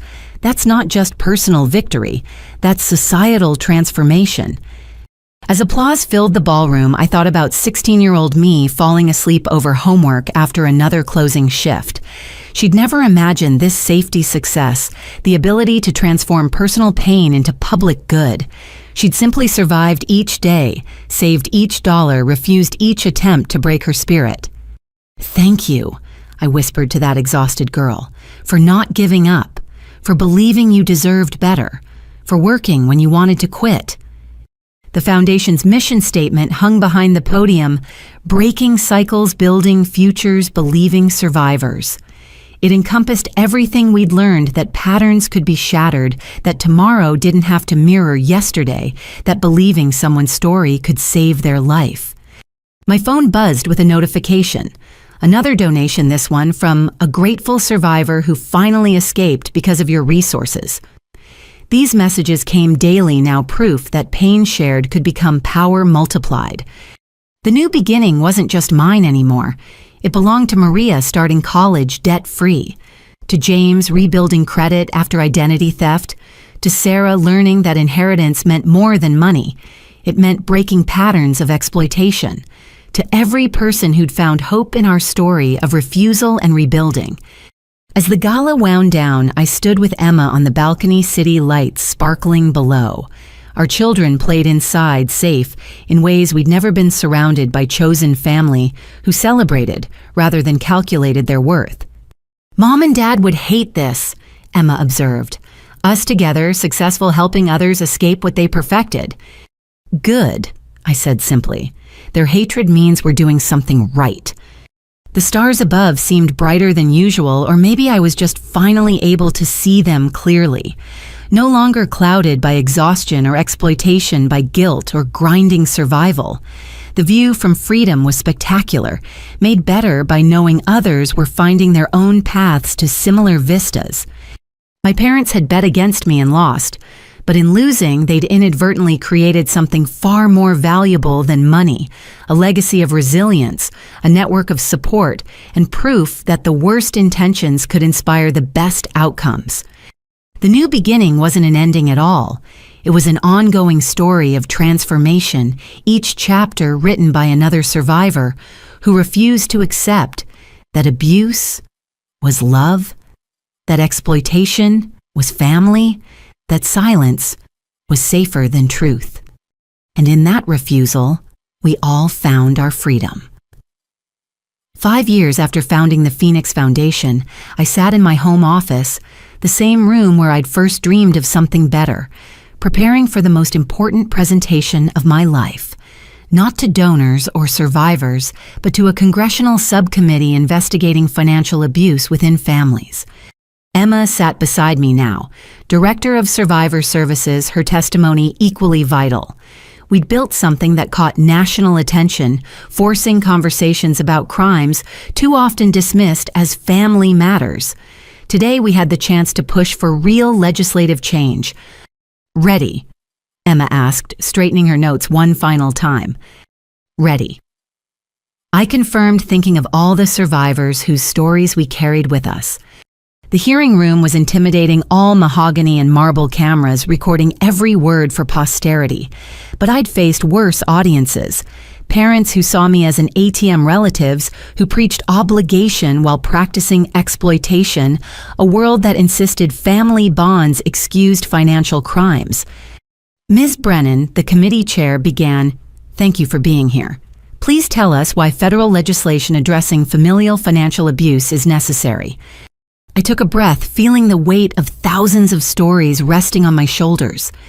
When I was 16, I worked 30 hours a week while attending high school, not for spending money or college savings, but because my parents told me I wasn't worth investing in. When I was 17, they stole my identity opening credit cards that destroyed my credit before I was even an adult. When I bought my first home at 28, they sued me for not giving them the down payment, claiming I owed them for the childhood they'd provided, a childhood spent funding my sister's opportunities through my exhaustion. The room was silent, even the usual rustling of papers stilled. My story isn't unique. Our foundation has documented over 3,000 cases of parental financial abuse. Children whose college funds were drained for parental luxuries. Adults whose identities were stolen repeatedly by those who birthed them. Elderly parents moving in with successful children, not from need but from entitlement, demanding support while hiding millions in assets. I presented our data. The average victim lost $73,000 to family exploitation.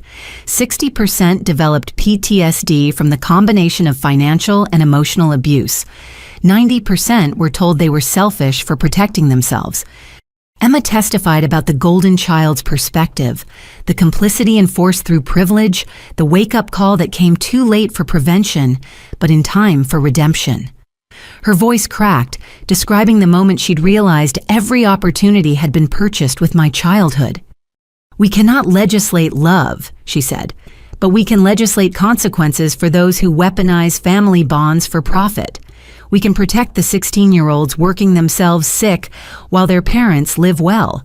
We can validate the adults called ungrateful for refusing exploitation. We can break cycles that persist because silence is easier than acknowledgement." Other witnesses followed. Maria, our first scholarship recipient, now a physician. James, who'd rebuilt after identity theft, becoming a cybersecurity expert helping other victims. Sarah, who'd transformed her stolen inheritance into a career, advocating for elder financial protection. Each story reinforced what Emma and I had learned: survival was possible, but it shouldn't require superhuman strength. The opposition was predictable. Family rights organizations argued government overreach. Cultural groups insisted different communities handled money differently. One senator suggested we were criminalizing traditional family support structures. Senator Sykes. I responded carefully. There's a difference between cultural practices of mutual support and calculated exploitation. When parents immigrate and children help them navigate new systems, that's family. When parents hide assets while demanding their children fund lavish lifestyles, that's fraud. Culture doesn't excuse criminality. The hearing lasted 6 hours. By the end, even skeptical committee members seemed moved. The stories were too numerous, too documented, too devastating to dismiss as family squabbles. Later in the hotel bar, Emma and I decompressed with our team. The legislation might pass or fail, but we'd spoken truth in halls of power that preferred comfortable lies. "Remember when you wouldn't give them your down payment?" Emma asked, raising her glass. "Look where that one boundary led." I thought about it often. That moment of refusal that sparked a lawsuit, exposed their fraud, led to criminal charges, inspired a podcast, birthed a foundation, and brought us to Congress. One no that changed everything. I almost gave in, I admitted. The guilt was overwhelming. Everyone said I was being selfish. But you weren't, Dr. Martinez interjected, joining us with David. You were being self-preserving. There's a profound difference.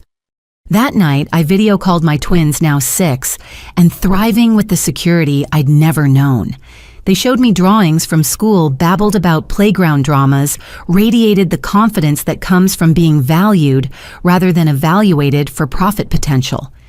Mommy Jessa says her grandma takes her money from the tooth fairy. My daughter Lily reported seriously. That's not okay, right? You're absolutely right, I confirmed. Money given to you is yours, even from the tooth fairy. No one should take it without asking. Such simple lessons that had taken me decades to learn. But my children would know from the start, love didn't demand sacrifice.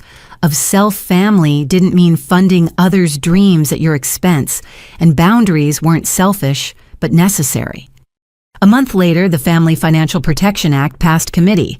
Not everything we'd hoped for, but a start mandatory reporting for financial institutions when parents access adult children's accounts, criminal penalties for identity theft, regardless of family relationship resources for victims, previously told their abuse was a civil matter. The signing ceremony was small, overshadowed by larger political dramas. But for the survivors in attendance, it was monumental. Legal acknowledgement that family could commit financial crimes. Federal recognition that DNA didn't excuse theft. Validation for everyone told their exploitation was obligation. That evening, I received an unexpected call. A number I didn't recognize, a voice I hadn't heard in years. Annika. My father calling from whatever facility now housed him. I saw the news, the legislation, your testimony. I stayed silent, waiting. I wanted to say... He paused, seeming to struggle with words that didn't come naturally. You were right, about all of it. We treated you like an investment, not a daughter. I see that now. Why are you calling? I asked directly. Because I'm dying, he said simply. Pancreatic cancer. Months, maybe weeks, and I needed you to know that I know. What we did was criminal. What you built despite us is remarkable. I felt nothing, then everything, then nothing again. The cycles of grief for parents who'd never truly existed, just the shadow of what parents should be. I don't forgive you, I said finally. I can't. Too much was taken that can never be returned. I'm not asking for forgiveness, just acknowledgement.